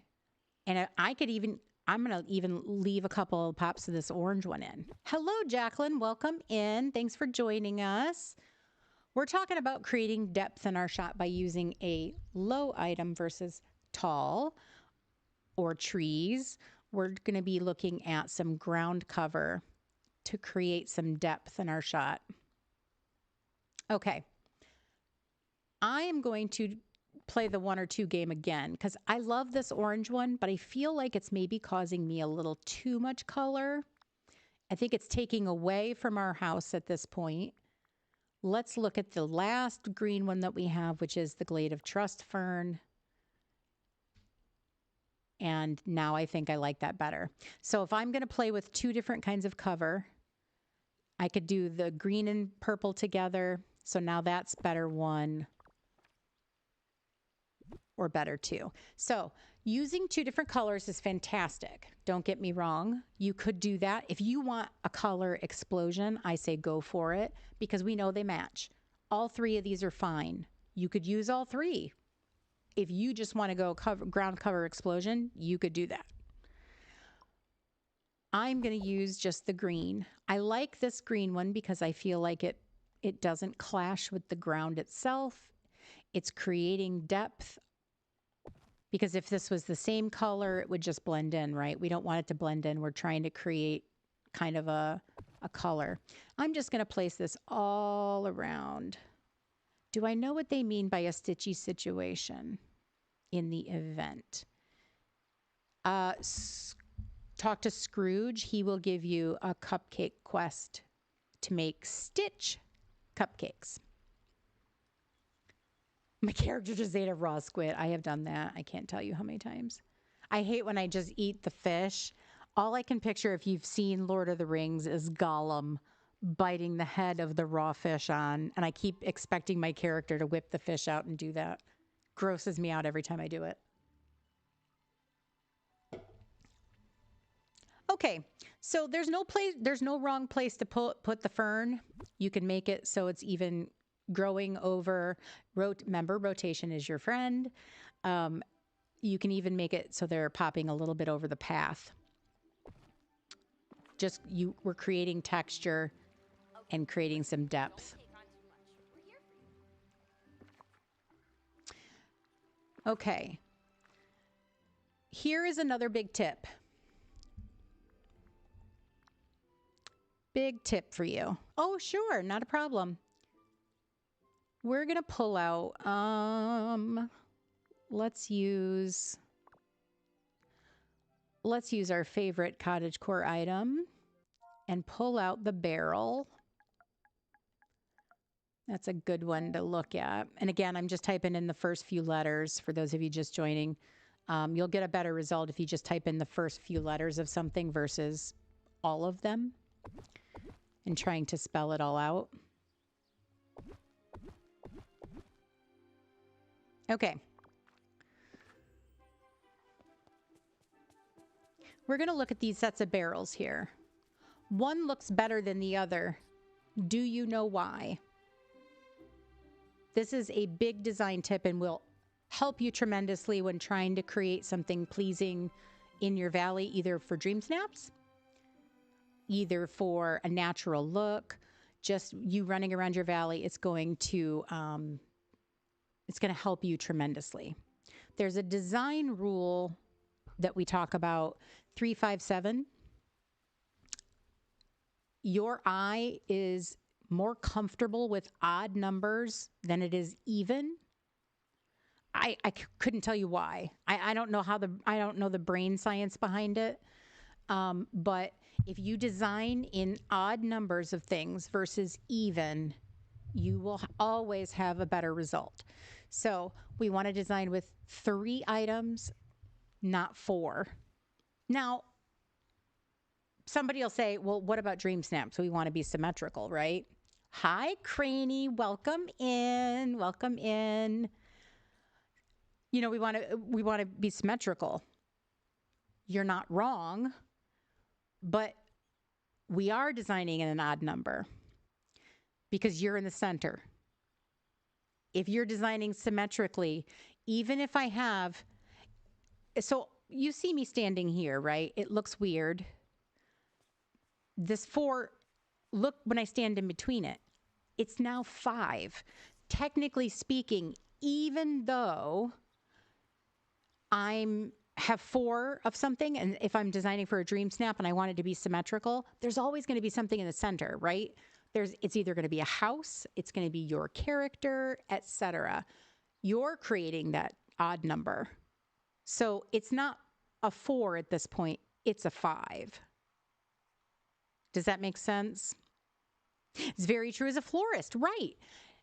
nature is not symmetrical. So odd numbers are more pleasing. That's a very good way to say it. It's a nature thing. You want to design with your items in the same manner. So if we want to place a cute little vignette, let's say, I'm going to take away this particular fern because weird looking there. Let's say I want to place a little vignette here of barrels. And I'm doing a little cottage core build, or let's say we want to place a flower. You want to count necessarily not just the barrels, but the items around it. Your eye will instantly relax the moment that you've hit the sweet spot. And I know that's hard to tune into sometimes. I think it's a matter of letting your eye will immediately kind of relax when you've hit the sweet spot of items. Okay, so I'm just going to start kind of building this out a little bit for myself. Again, we're layering. And that doesn't necessarily mean just items. It can mean, hi, Mal, welcome in. Okay, so I'm going to pull one of these purple ferns over. Okay, so you can kind of see we have an item of 3. It doesn't have to be the same 3 items. It's just 3. And then we have the 2 bushes here and the pond. Those are our 3 items behind it. So we're building and we're layering, we're building and we're layering. Does that make sense? So when you are creating your design for your valley, 3s, 5s, 7s, just keep that in your mind. You're going to want to make sure that you're always building that out. So if we look at our patio here, let's go in a little closer here. Sorry, I'm on a controller and didn't mean to make anybody nauseous there. If we look at our patio here, we have 1 chair here, 1 here, the table and the flowers. Technically that's 4, right? But then our eye is filling in with the ground cover, the fencing, etc., and we're building out. If I add another chair, you will instantly see it look different. You'll instantly feel that something's off about it. So if I added an end table here, do you see how your eye is kind of like, that doesn't look right? You know. So when, I hear people in chat say, I don't know how to decorate. I don't know what I'm doing. My things will never look good.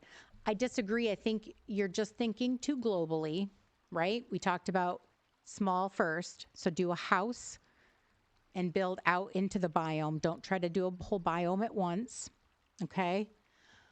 When you build out and layer, you will feel it. You'll see it. You'll know if it's wrong. Start deleting or adding, okay? So if I added this table, it would probably look fine if I added another chair. So do you see what I'm saying? Does that make sense? I hope that wasn't too complicated, but 357 is the rule to designing. Sorry, I'm so dry. This medication I'm on is just sucks the life out of me.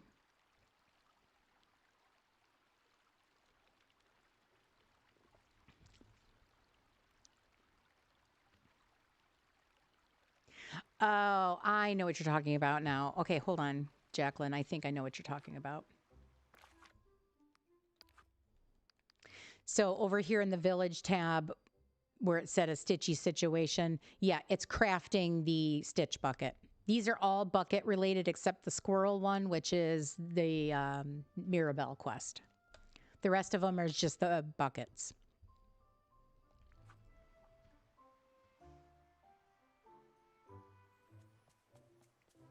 Okay.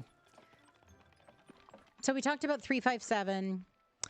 We talked about layering from the ground up. We talked about adding low covering, high covering, looking at what side of the aisle to place things on. Let your eye tell you what you need to do. Using fencing and path. They're your friends, especially if you're a Switch player. That unlocked the Doug popcorn bucket. Oh, interesting. Okay. does all of this make sense for one? I am not a teacher, so I want to make sure that I'm effectively communicating what I'm trying to mean. I hope I've given some tips so far, but let me know in chat because like I said, I'm not a teacher, so I want to make sure that this is coming across the way I want it to.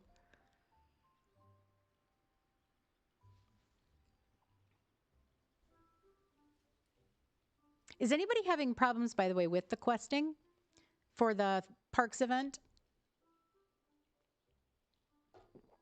I know that there were some people prior. In fact, I think, Lainey, you were one. I'm doing good. Oh, well, thank you. I really appreciate it. I really, really appreciate it. Because we're going on 2 hours of me yapping at you. So I guess I should check in and say, does any of this make sense?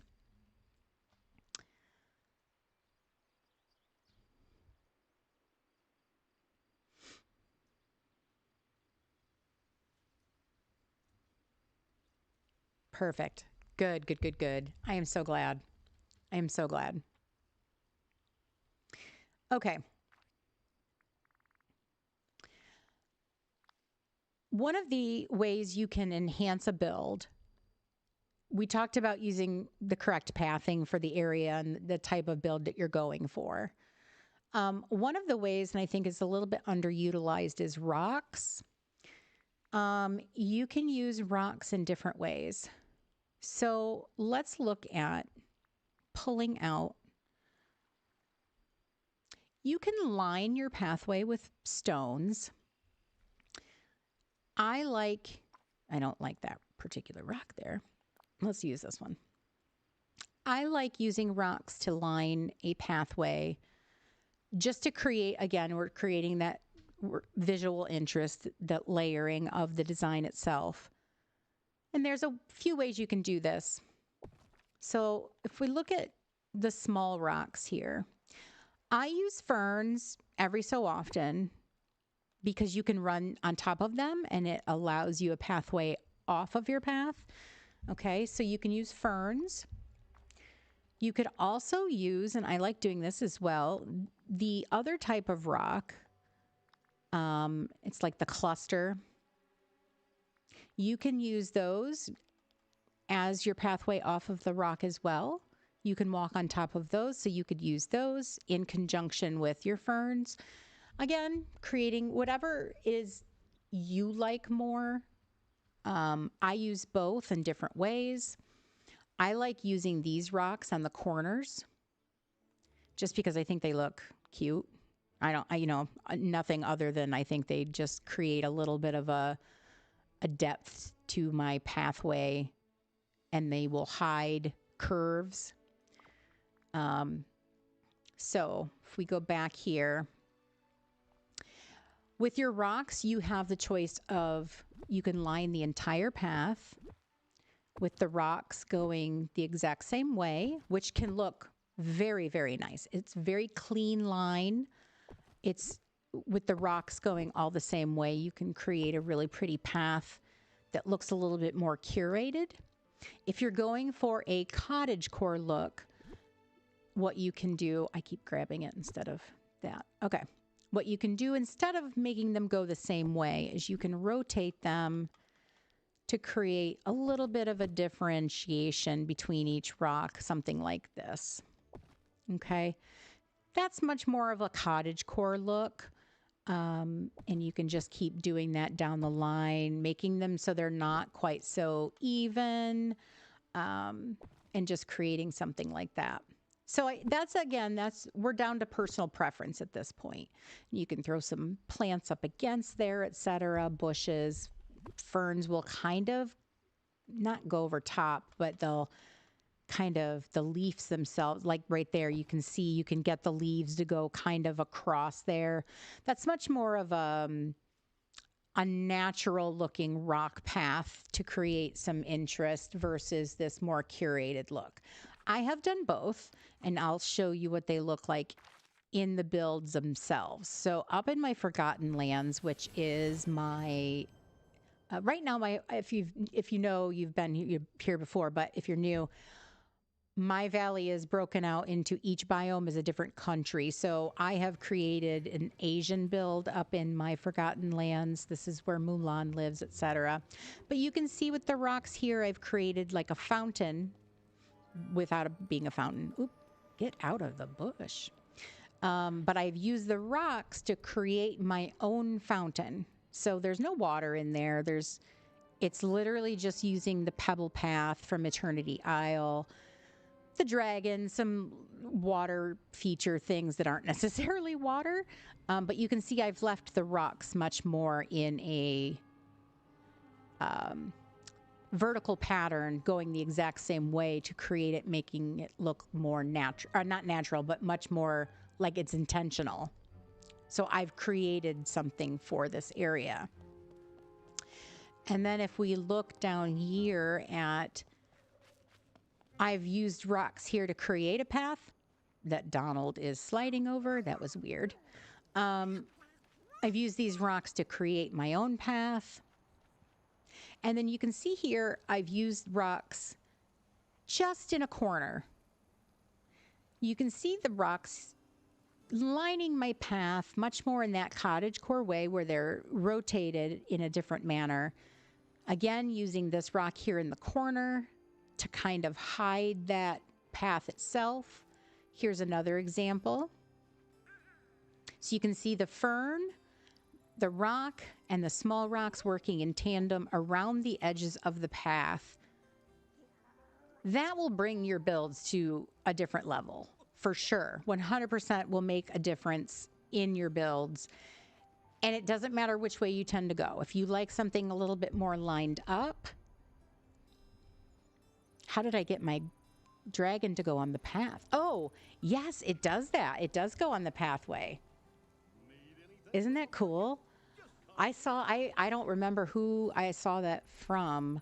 It might have been Horrible Gaming. Nora had done that at one point a while back. But yeah, I really like doing that, putting the dragon in there to make it look like a water feature. So yeah, you can see here I have used trees, bushes, and the rocks to completely line the pathway here. It's almost 100% lined, but it doesn't look like it was done necessarily in a way where it looks unnatural, if that makes sense. But it all just depends on how you're turning your rocks. So you can do it either way, whatever one works for you. But this will bring your design to a whole new level. Same with using fencing. You can see here I have used just a little bit of this bamboo fencing. You don't have to fence in the entire area. Just popping a little bit here and there makes a big difference. Use your bushes. You can see here, the bushes are working in tandem with the rock to give this whole thing depth. So it doesn't stop right here at the side of my pathway, right? It goes all the way back to this big rock right here. We've got 3 layers of depth. We've got this outer edge of this rock. We've got these bushes in the center, and then we've got the big rock in the back. Okay, so pathway can be tricky, but again, this is a straight, this is a straight path. Again, you can learn how to use the winding path, or you can go straight pathing, but even if you do, just by using rocks, bushes, etc., you can make your pathway much more interesting to look at and easy to run through. I've left a bunch of open space here, right? Like it's not completely filled in. Look at all that open grass, open path, but on the other side, I've got it kind of a little bit deeper, little bit more full around the edges. So that's how you can use your natural materials without having to craft anything and use up your stone, use up your wood, whatever. You don't have to craft a ton of flower bushes. Use what the valley gave you. And this is all stuff that is not Eternity Isle based. except that pebble path up in the Asian area. This is things that are in the base game themselves. Okay. Any questions on pathing and how to kind of use your rocks and bushes and things?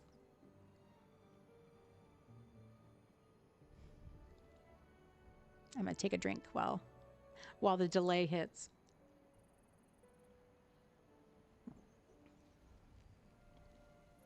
I just want to pause here and there for anybody who asks any questions or needs any assistance with what I just talked about or anything prior.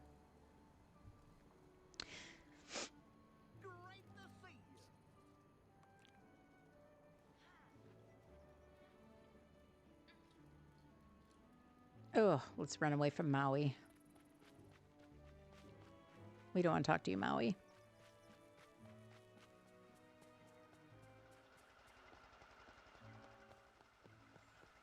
Run far away.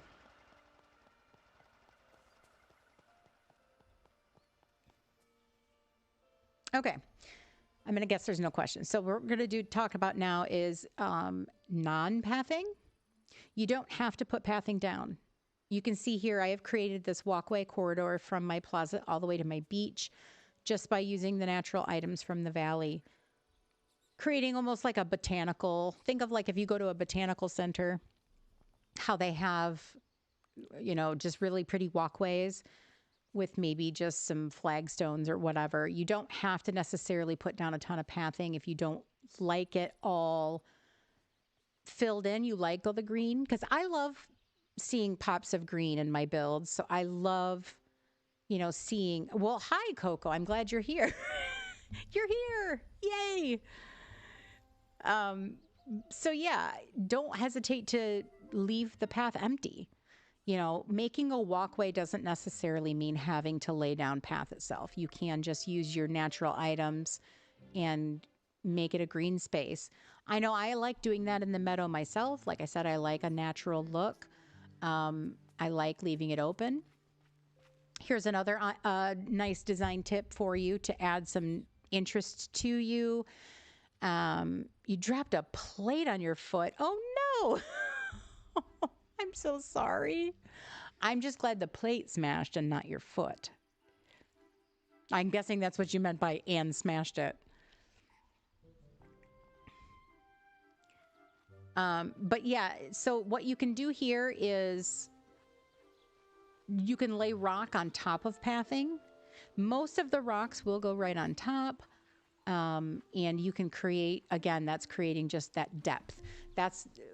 Keep that in mind as you're building. That's going to be your friend, is creating depth for your path, depth for your field. You can see how we've done that here by using different foliage items, etc.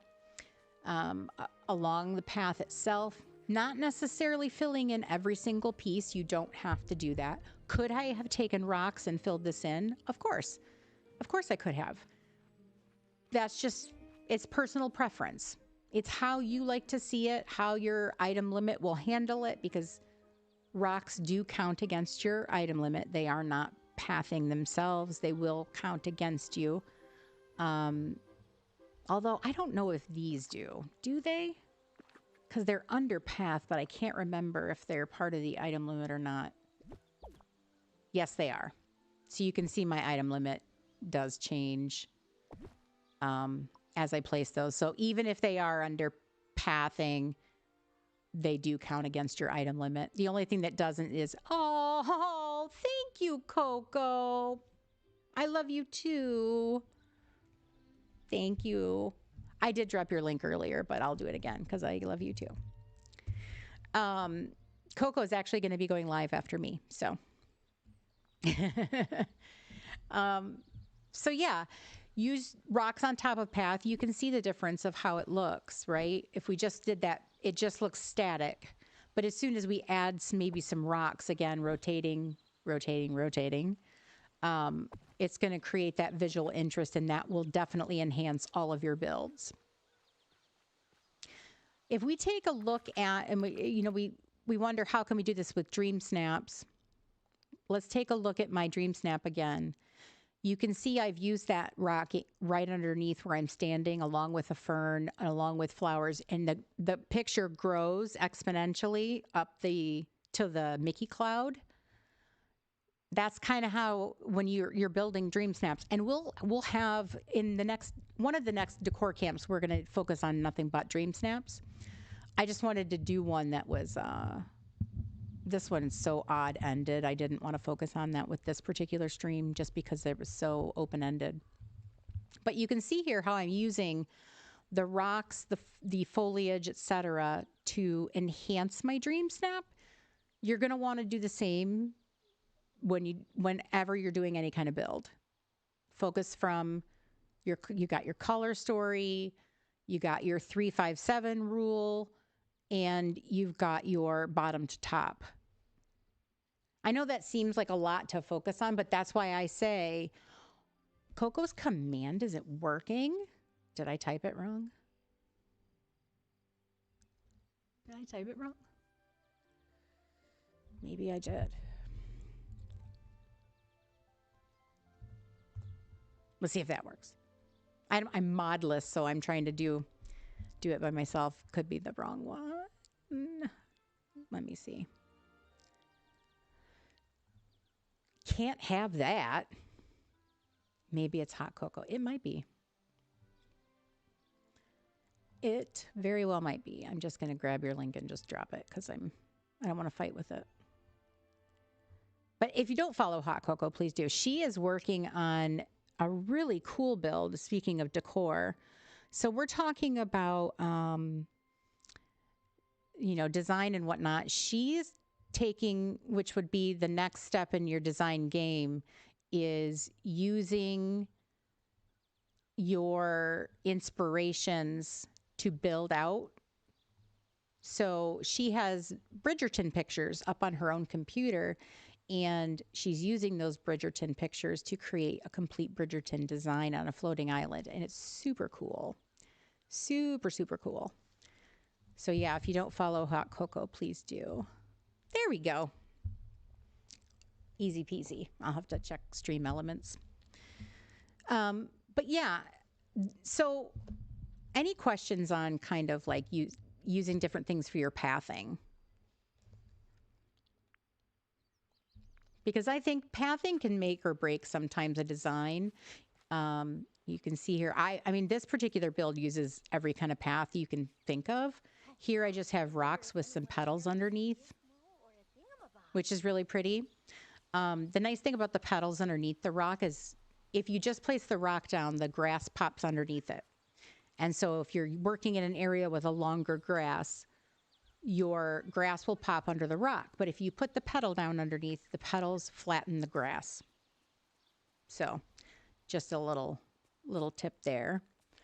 You can see here, I'm definitely using a much more structured path design, just brick, straight brick. There's nothing fancy here.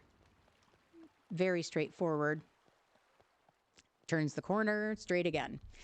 Again, it's whatever, it's your valley. What's rule number one? It's my valley. I have to please me. That's the only person I need to please. And I guarantee you, if you start using some of these design tips with path, especially with layering your design and not necessarily letting everything just be so static, you will see your design improve exponentially. And whenever you have a multiplayer visit, people will just be like, wow, this looks really great. So here we have, this is an unbordered path mixed with bordered paths. You can see, I wish they didn't have this grass in between, but is what it is. Gameloft hasn't given us seamless. Oh, did I miss something? Where did the stone path come from? It's under rocks. It's not a path at all. It's just rock. There are several different colors and variations. I would just pick something that works best with the design you're working with. Like even though I'm in the forest here, I might not want to use this forest one. Maybe I want to use the Dazzle Beach one because I like that brown color against the brown. You can pop that right on top. It can go right on the grass, though, and create its own path. So it's just rocks. And your character, the nice thing about those is your character walks right over top of them like it is path.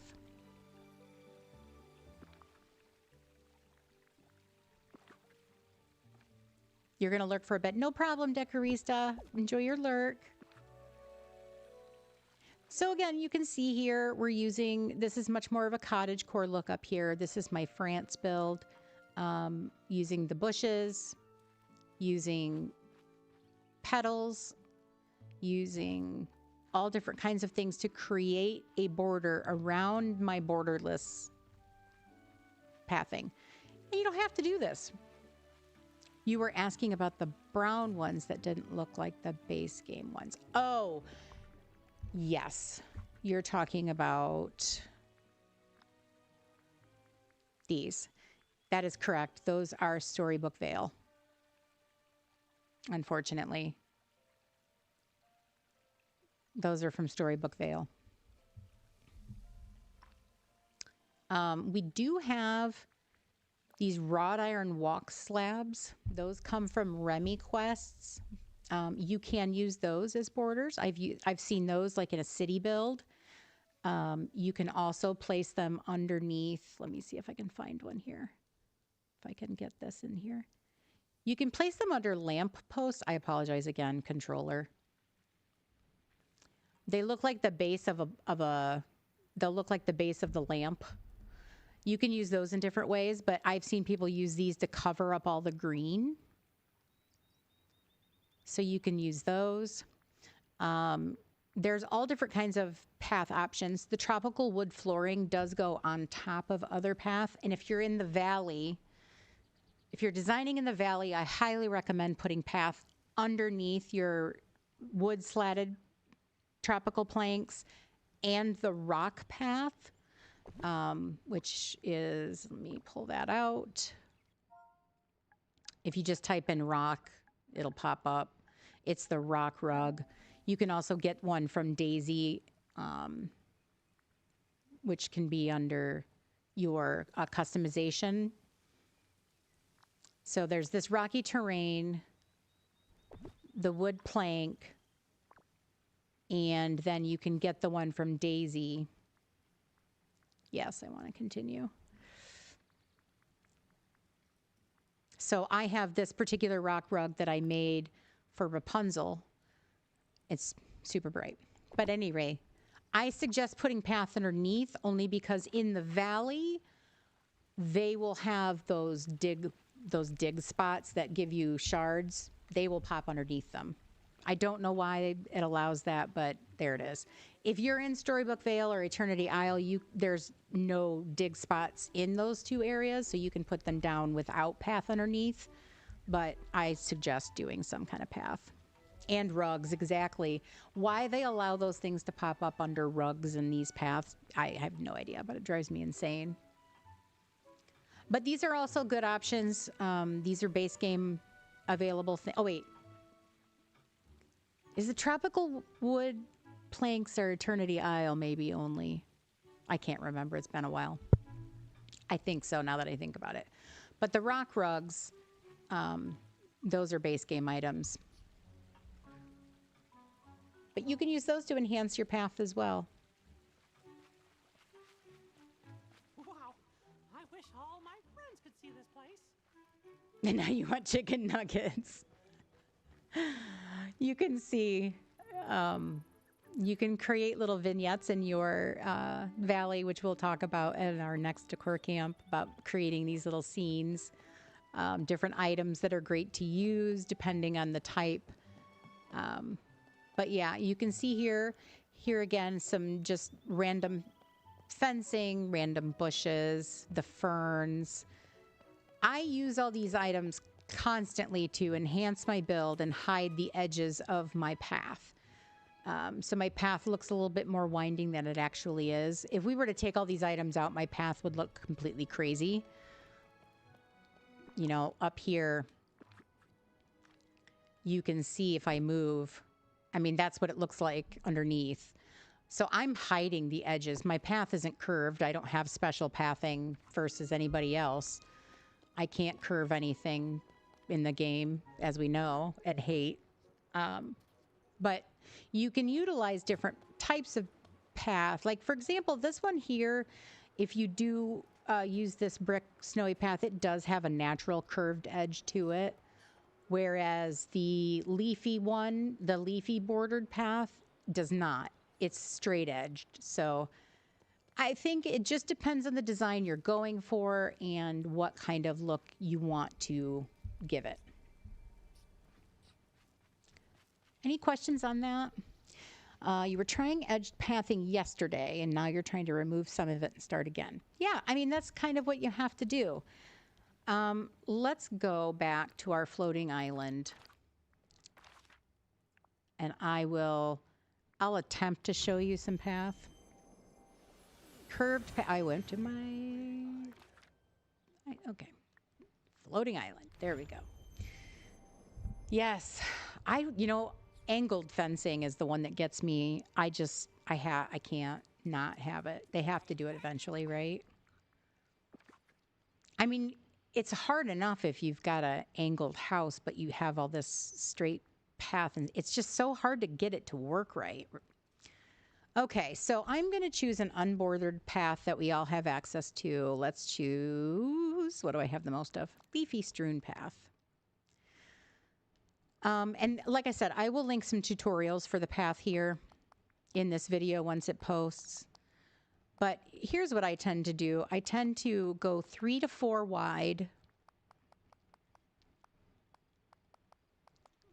That's usually the best look because you're going to be taking and adding.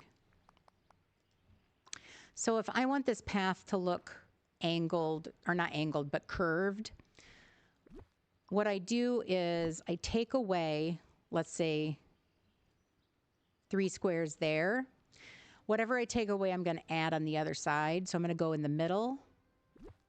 So that's in the middle of where I took out. And now I'm just going to add. So I'm going to add 3 over here. And then I'm going to take away 3 here. And let's say I'm going to add a couple there. Oop. I'm going to do that. That looks weird. Okay. So it looks something like that.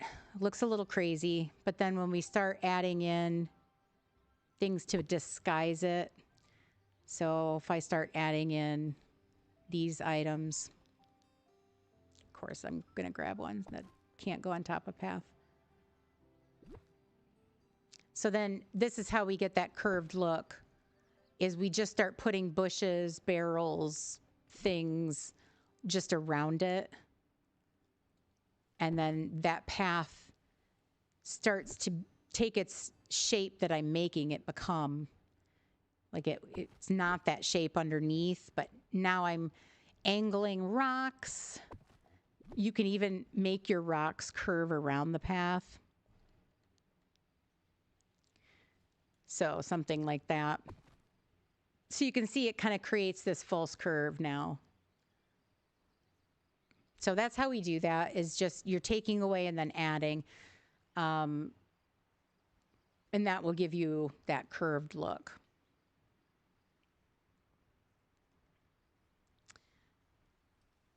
Actually, I can kind of show you in an overview.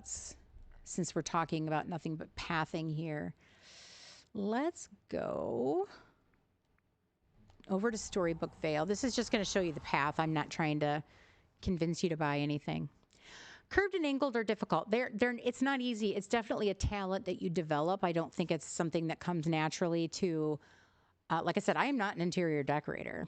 I'm a data coordinator in my everyday life. And I am very a linear thinker. So path like this makes me happy. This is my comfort zone. This is definitely path where I am most comfortable. I like it when it connects this biome to that one and then this one to the next. This is where I love path. It's my comfort zone. I challenged myself. This is an advanced pathing stage, which we're not going to get into today. You'll get there eventually. But then over here, as I create my, I'm creating like a spookier kind of village over here.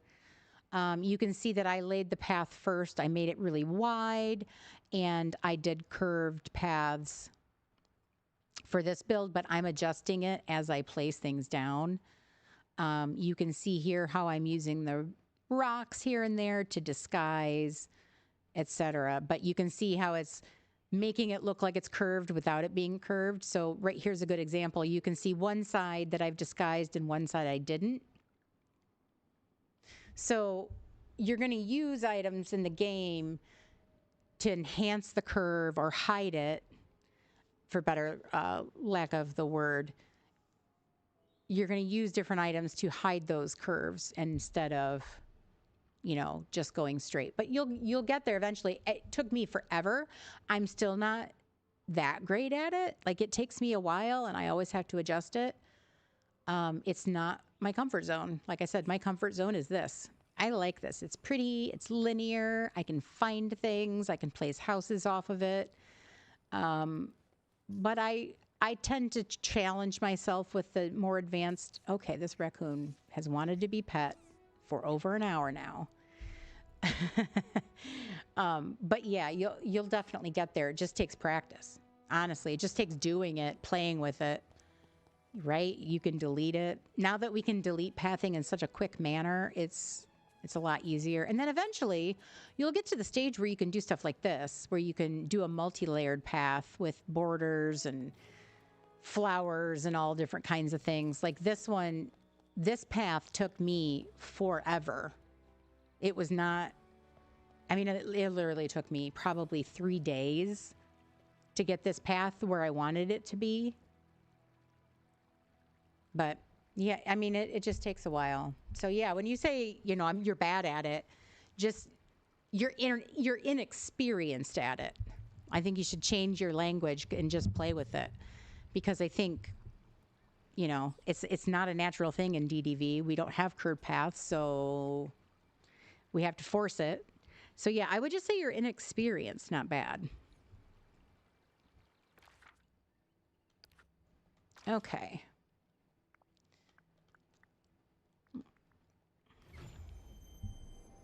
You want to make a water rug. Okay. There are tutorials out on water rugs as well. Cress actually has a really, really good one in her channel. She has a really good water rug tutorial. A straight path like that would give you nightmares. I mean, absolutely. I can see that too. But yeah, you can see all the different kinds of interests you can create around your builds. But my biggest piece of advice, besides rule number 1, that it is your valley and your valley only, I would say rule number 2 is to go small. Don't try to design an entire biome at once. I've done that and it's given me nothing but headaches and just didn't like it. I would get frustrated and rage quit, or it wasn't working for me. And that's to this day. I can't focus like that. I can maybe think about how I want the build to be, but about curved paths. Exactly, Weasley. Welcome back on Curved Paths. Chapter 9. No. But what was I saying? I got distracted. Weasley distracted me. We were talking about pathing. That's why this game is so great. 200,000 exactly, where all our valleys are different. Oh, I know where I was going with that. Don't design the biome all at once, but you can have an idea in mind. Like when I planned out my Around the World series, I knew what countries were going to go where. So like I knew I was going to do Scandinavia in the Frosted Heights. I knew I was going to make like a South African build in... Oh, drive safe, Coco. No worries. I knew I was going to put a South African build in my Sunlit Plateau. I knew I was going to do like a American New York City vibe in my plaza, etc. So I planned it out, but I didn't design a thing. I have a video on planning if you don't know where to start, because sometimes that's the hardest part, right? Or somebody will say, you can't put this house there, it looks stupid. I disagree. I think you can put a house anywhere. Vanellope is currently, I mean, we moved her over here just for all intents and purposes. We were playing with it. But Vanellope is in my Fiery Plains over in Storybook Vale, which is yellow. It's a big yellow and green biome, and I have Vanellope there. So I think you can put a house anywhere. I think it's just a matter of figuring out first, what do I want the kind of vibe to be? So if I'm doing a city build, for example, I'm probably not going to use Mirabelle's house in that city build. It just doesn't make sense in my mind for a city build. You're better at the bigger biome builds. Hey, I think that's fantastic. Don't try this at home. Okay, but we've already established that you're a pro, so that's not fair. Us non-pro decorators, decorista. Oh my goodness. But yeah, I think first starting with what you want to do. So I did New York City. I wanted to pull in then the buildings I used. So then the buildings were the biggest, right? We talked about the biggest piece first. So I pulled in Scrooge's. I pulled in Tiana's restaurant. I pulled in the shopping kind of places I wanted to add. And I am not a pro. I'm not a professional. How about I say that? I am a data coordinator who has been decorating in Dreamlight Valley for a while and has gotten okay at it. I'll take that. So yeah, I think placing your biggest items first. So let's just go back to my valley and we'll take an overview. We'll go to the Forgotten Lands. What the heck? Because I think that's one that people struggle with. Like I said, I have done a complete fairy build up here. I have now made it Asia. I've done Mirabelle is currently in my glade, which I have turned into South America. Like my glade does not look anything like a dark glade. It is a very lush, Central South American looking build. And Maui is here again. He is going to haunt me today. Okay, so you can see one of the things you can do in the Forgotten Land, we talked about pathing, right? What is going on with the game here? There we go.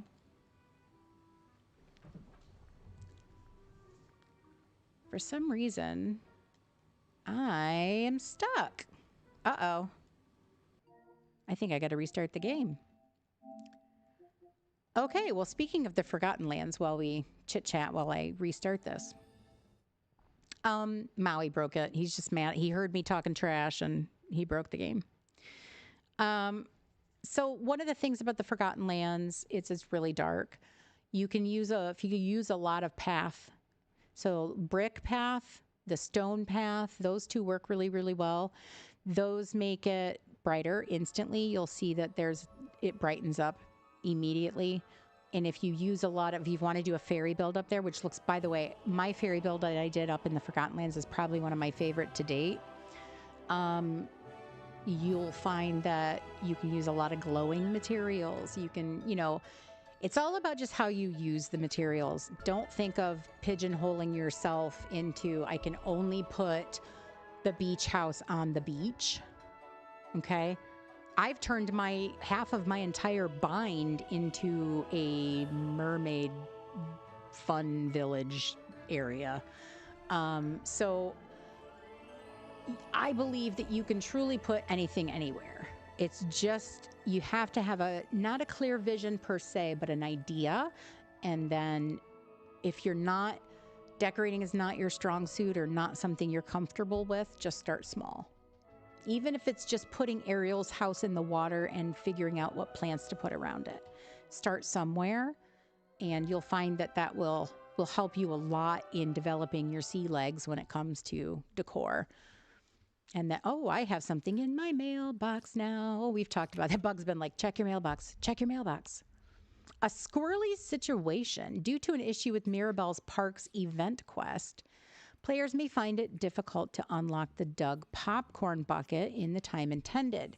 To help with the issue, we've unlocked the uncrafting recipe for the popcorn bucket furniture for all players, allowing you to craft the dug popcorn bucket without completing the quest if you prefer.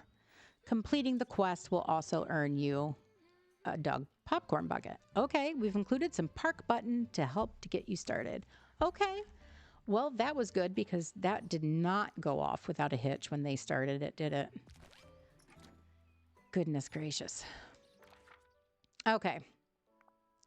So let's go back up to the Forgotten Lands and hopefully Maui will be nicer. Ruby, Ruby, Ruby, welcome in. Okay. I'm going to go into furniture mode here. Okay, so you can see here, do you see how bright it is up here? It's just because of the path. I didn't do anything special up here. There's not extra lighting, anything of the sort. It's literally just the white path. So if you're looking to do a different type of build up in your Forgotten Lands, you can see that just using a bright colored pathing it instantly brightens up the entire biome. So this is one build that I did by adding the path first and then the buildings because I wanted to see, these are huge buildings. These Asian buildings that we have are really big. And because I wanted to put them all together, I placed my path kind of first and then put the buildings in, but the placing your buildings first is going to be muy important to getting your kind of aesthetic down and what you want to do. So just place all your buildings down, see how you want to go about it, etc., and then you'll figure out how you want to do it from here. I mean, look at, I have my Forgotten Lands is full of bamboo.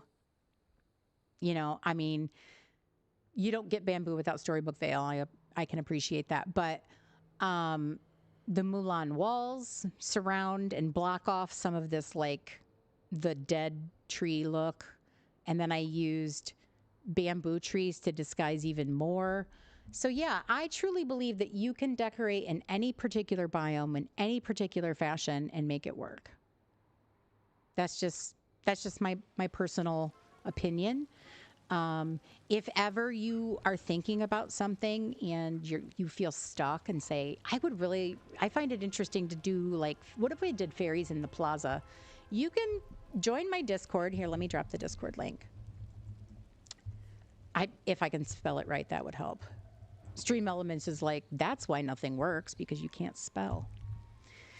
Join my Discord and you can pop a question into me. Maybe I'll make like a Decor Camp channel and you can ask your questions and say, hey, I was thinking about this. What do you think? Or even if you're I did something, would you mind coming over to my valley and doing a multiplayer visit and looking at it? I have no problem doing that. None at all.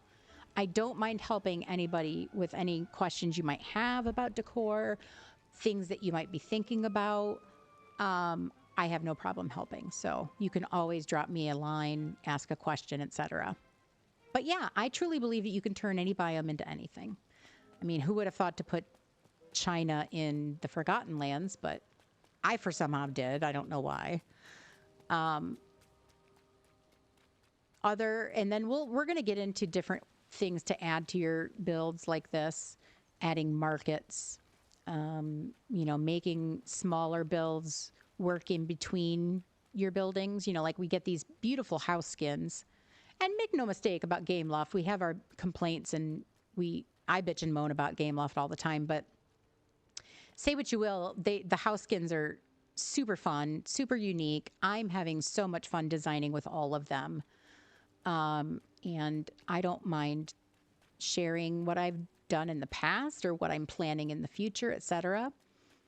But yeah, please drop a line in my Discord, join up. That'd be great. Using multiple pathing, you can see here I've got 3 paths all in the same area. So, play around with your valley for sure. That's the best thing about Dreamlight Valley, right? It's a game and you should be playing with it for you, not for me, not decorating for anybody else. Olaf, I love him. I don't say it enough, but he has got to be one of the cutest characters. Him and Wally, they always just make me smile. So yeah, and you can transition from one path to another. You can see here I go from this more structured path to a leafy path, and it instantly creates different feel in the biome that you're working in. But yeah, please utilize my Discord, and you can drop me a question here and there. You can see here I've created Germany. Here we've got a good old-fashioned beer tavern and pretzels and, everything you could want when you're in Germany, I guess. But yeah, those are my suggestions so far. We will be holding another Decor Camp coming up. It'll be on an evening stream the next time. I believe, let me look at the date. I never remember this date. Let me pull up my Discord and we'll look at it together. Okay, so on my Discord page, in here, you think Phoebus would approve of my? I would hope so. In my announcements, I posted a calendar and the brownie that my daughter so sweetly made me. Okay, so here's my calendar of events coming up. Our next Decor Camp, and we'll do some valley visits with that too, is going to be from 3 to 6 p.m. on June 8th. We're going to talk about smaller vignette builds. We're going to talk about gaming design. Wait, I got to read this. Gaming design is awesome because you can do anything you want and can dream up. If you make a mistake, you can just tear it out. Absolutely, absolutely, Decorista. So well said. It's a game and it's so much fun, and you should be having fun with your design, not feeling overwhelmed with it. And here's the greatest thing about this game. You can play the game without decorating a darn thing. If you don't want to do it at all, you don't have to, because it's your valley. I know we give such crap to like Mr. Star or Suro or Tanny or me or whatever. I think, right, Ruby? Like every time I say Mr. Star, she shows up. It's so bizarre. Anyway, we give them such crap when their valleys look trashed because it's fun to do and we're in chat and we love to kid with each other because it's all good-hearted fun and we're all such good people here. But you don't have to decorate. You don't have to. That's the great thing about this game, is you don't have to. You can play the game and progress with the characters without it. So yeah, our next one will be June 8th, 3 to 6 p.m. And, let me know if you found this helpful, because I've never done anything like this. I'm not a teacher. I hope these tips have been super helpful. I have a lot more to go over, and, we'll obviously do like a quick, you're stuck on.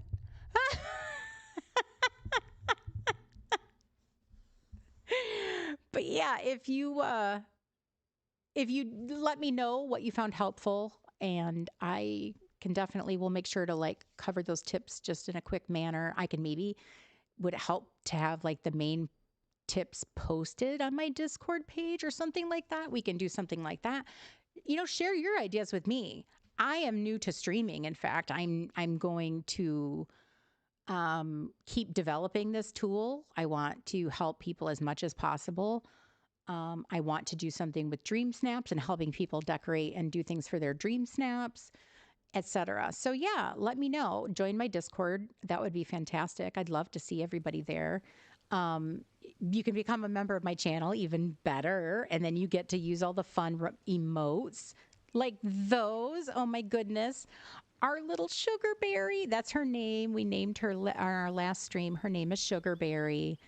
And she can cheer and she can laugh. And yeah,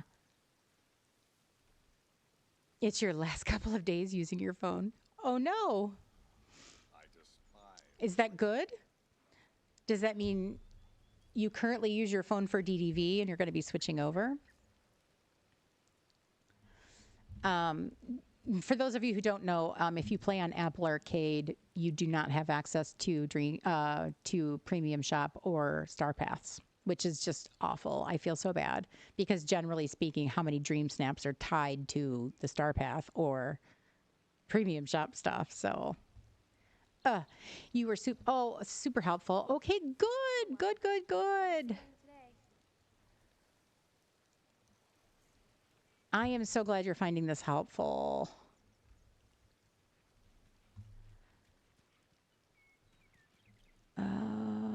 Yeah. Very strange. Okay. If you know, you know. So I think that pretty much covers what I wanted to cover today. Do you guys have any questions for me? Any questions at all for what we discussed and, you know, what we're going over? I can't remember if it's member or join. I think it's join. But yeah, if you'd like to join my channel, there's the link to join up. Any questions about what we went over or things maybe I didn't cover that you have a quick question about? If you know, you know. Right, Abs? When can I come decorate your valley? Well, I don't know. Plane tickets are really expensive right now, Lisa. Tell you an idea to do for your dream snap. Ooh, that's a good one. So this dream snap challenge is so open-ended. I've seen the gamut. I would say the wider the shot, the better. Oh my goodness. I can't with this.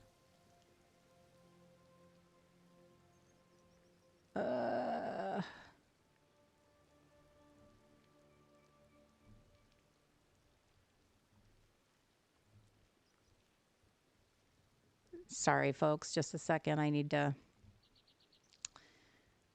do a little housekeeping. Okay. Yeah, sorry, Lisa. I can't travel. It's a little pricey at the moment. The theme is definitely open-ended. I would say, is there a particular place in your valley that speaks to you? I think choosing maybe that first. So like what I told Coco to do in her live stream yesterday, and yes, I tell her what to do. I'm her mod and she has to listen to me. So what I tell her to do is literally run around all of your areas, stop and take a look, go into camera mode. I suggest using, it depends on what you play on. If you're comfortable with third camera mode, you could do that to get a wider shot, or you just go into second camera mode. You can hide your character or you can have it. I've seen them both ways. I hate to say that you can do anything, but I mean, kind of. But my suggestion is to first just run around, go into camera mode in places that you're like, oh, this looks interesting. Like if I were to do that right now,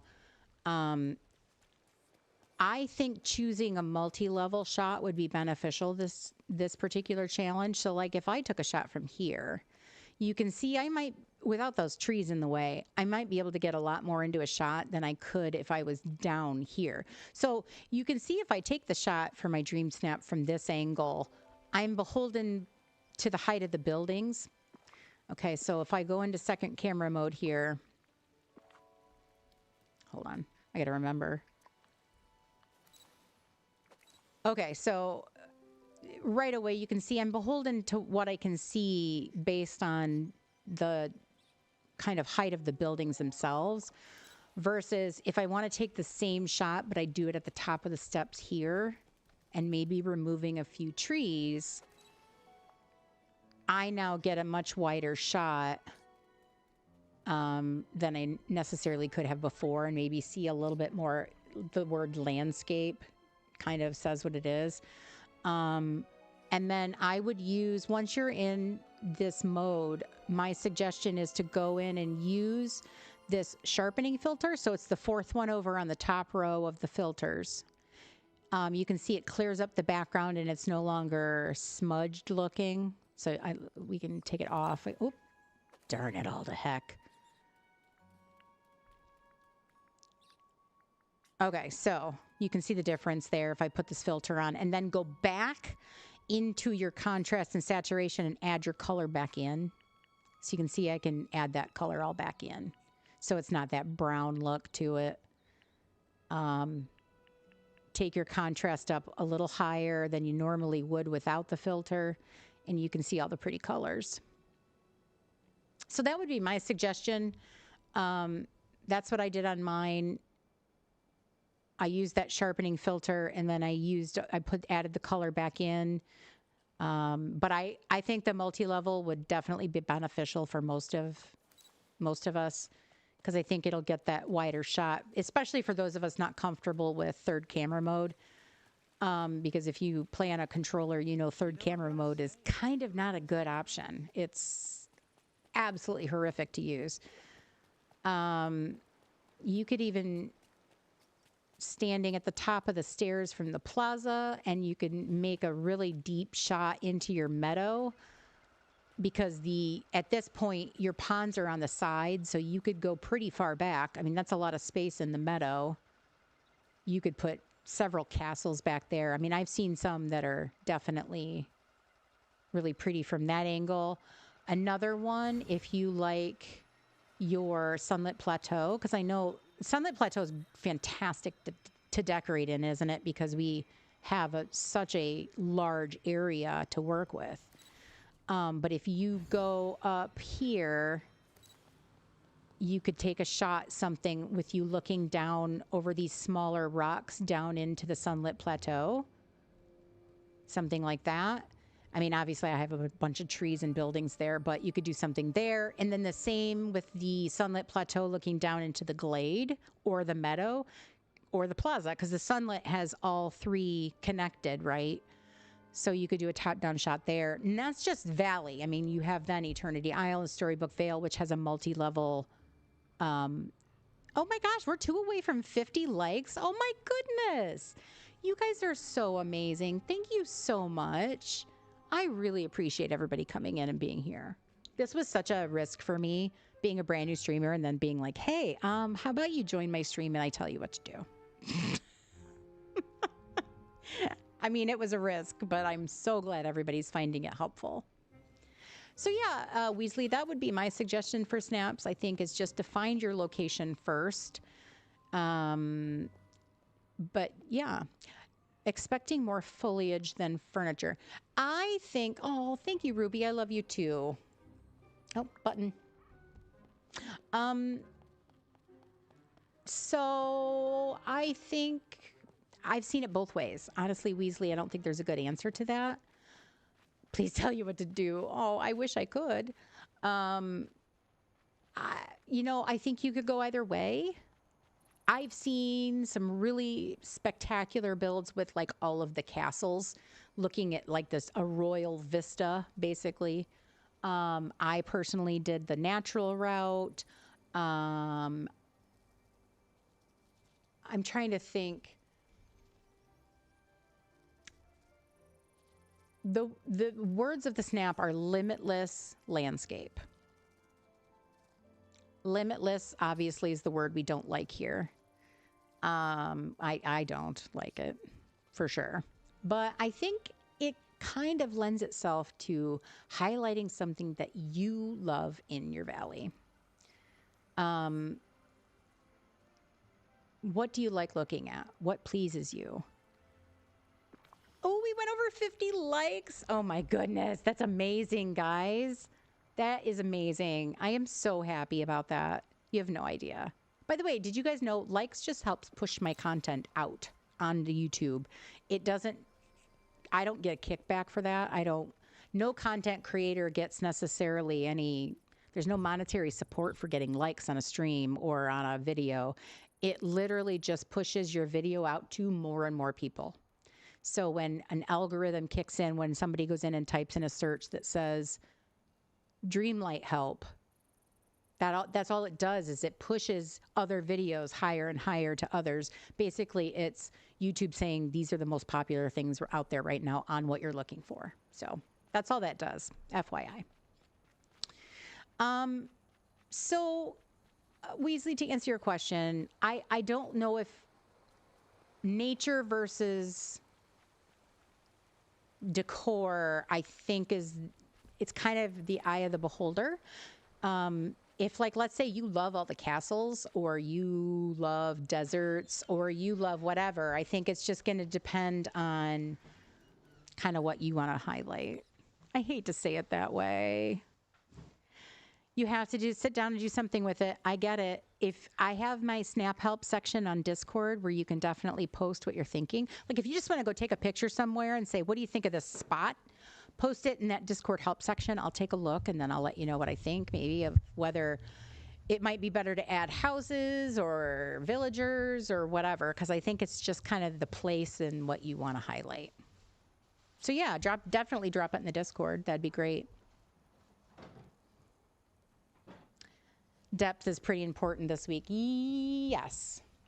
Yes. From what I'm seeing, the best snaps that are out there that I'm kind of seeing right now, it's definitely going to be about depth of, you know, if I take just a picture in front of this house that really doesn't say limitless landscapes, I think you're going to have to, I mean, honestly, if you wanted to take a shot like this, you know, like if you could get into third camera mode and take an entire biome shot, go for it. I mean, that's definitely a limitless landscape. You know, if you can do even kind of a top-down snap, I mean, you could go into there.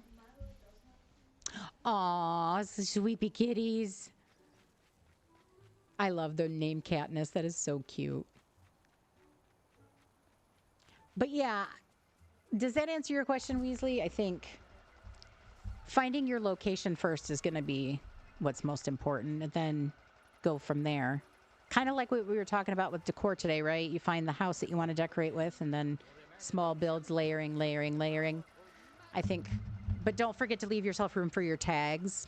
Make sure you can hide things. And just for those of you who don't know, tags, which you get off the Dream Snap section when you're building in furniture mode, they only count once. So, you know, if you have, well, here, I'll pull it up. Because I know this is something when I was working for another creator, helping with snaps, which I don't anymore, but when you look at the Dream Snap tab here, you can see I have 2 of these chests. If I place 2 of them down, it's only going to count once.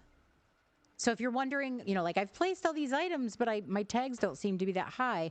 If you've got duplicates, they're only counting for you once.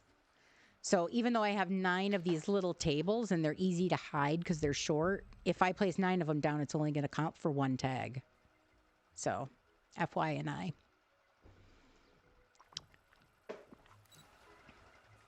Really, Weasley? No, I have to check that out. Are you serious? What a bummer. Okay, now I'm going to check it out. Oh my goodness. Guys, look. Literally, Mr. Jam just walked in, my husband, and just handed me a frosted brownie with a fork. I am the luckiest. I am the luckiest person alive. You can all tell your significant others. By the way. Step it up. Okay, so I'm going to place this boat. You said the Steamboat Willie?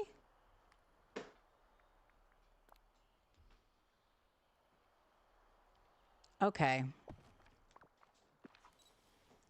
So, wait a minute. I should have taken the pic before I placed it down so I could know what the tag was without it. Won't be able to really tell then, huh? Okay, so if I take a picture here, my tags are, what, 7279.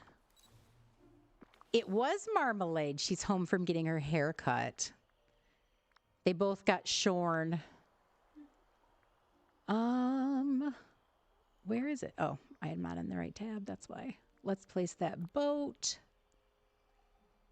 That's a bummer, man, because the islands are so... Okay. Oh, wait, I was in selfie mode, wasn't I? Let's stay in that mode.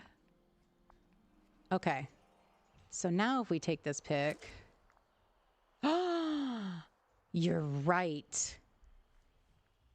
Oh my goodness, that's awful. How did it remove it? No, it's saying the Steamboat Willie boat is not counting towards the dream snaps if you're on a floating island. That's just some bullshit there. That's some bullshit. They want to know how the bangs turned out. They're super, super cute. Scooch over. I'm going to go. She's going to come on camera, guys. This is my daughter. Wait, this way. Hi. We don't look alike at all. Uh-huh, sure. They're so cute. Just touching them up. Love you, Mama. Love you too, babe. You look pretty. Thank you. You do too, as always. I love my family. I'm the luckiest person. I say it all to myself all the time. They said very pretty. So yeah, I think that's where we'll end things. Like I said, drop things in my Discord, and we can definitely give you as much help as possible. I don't mind helping as much as I can. But yeah, thanks guys so much. I'm so glad you guys enjoyed this and it was helpful, and I hope to do more of them. So we're definitely doing the one on June 8th like we talked about. My nighttime stream this week, by the way, is going to be Monday instead of Sunday. Monday night 4 to 7 because I'm going out. And Coco has just went live. I am going to drop her link in here again. So if I can't rate out because you have to have 1,000 subscribers. 1,000 subscribers. I don't have that yet. We're working on it. We just hit 800. So I am going to drop Coco's link here, and everybody go in, say hi, leave her some likes. Thank you guys so much. I love you all. I appreciate you. Thank you so much. And we'll see you soon, and keep on dreaming.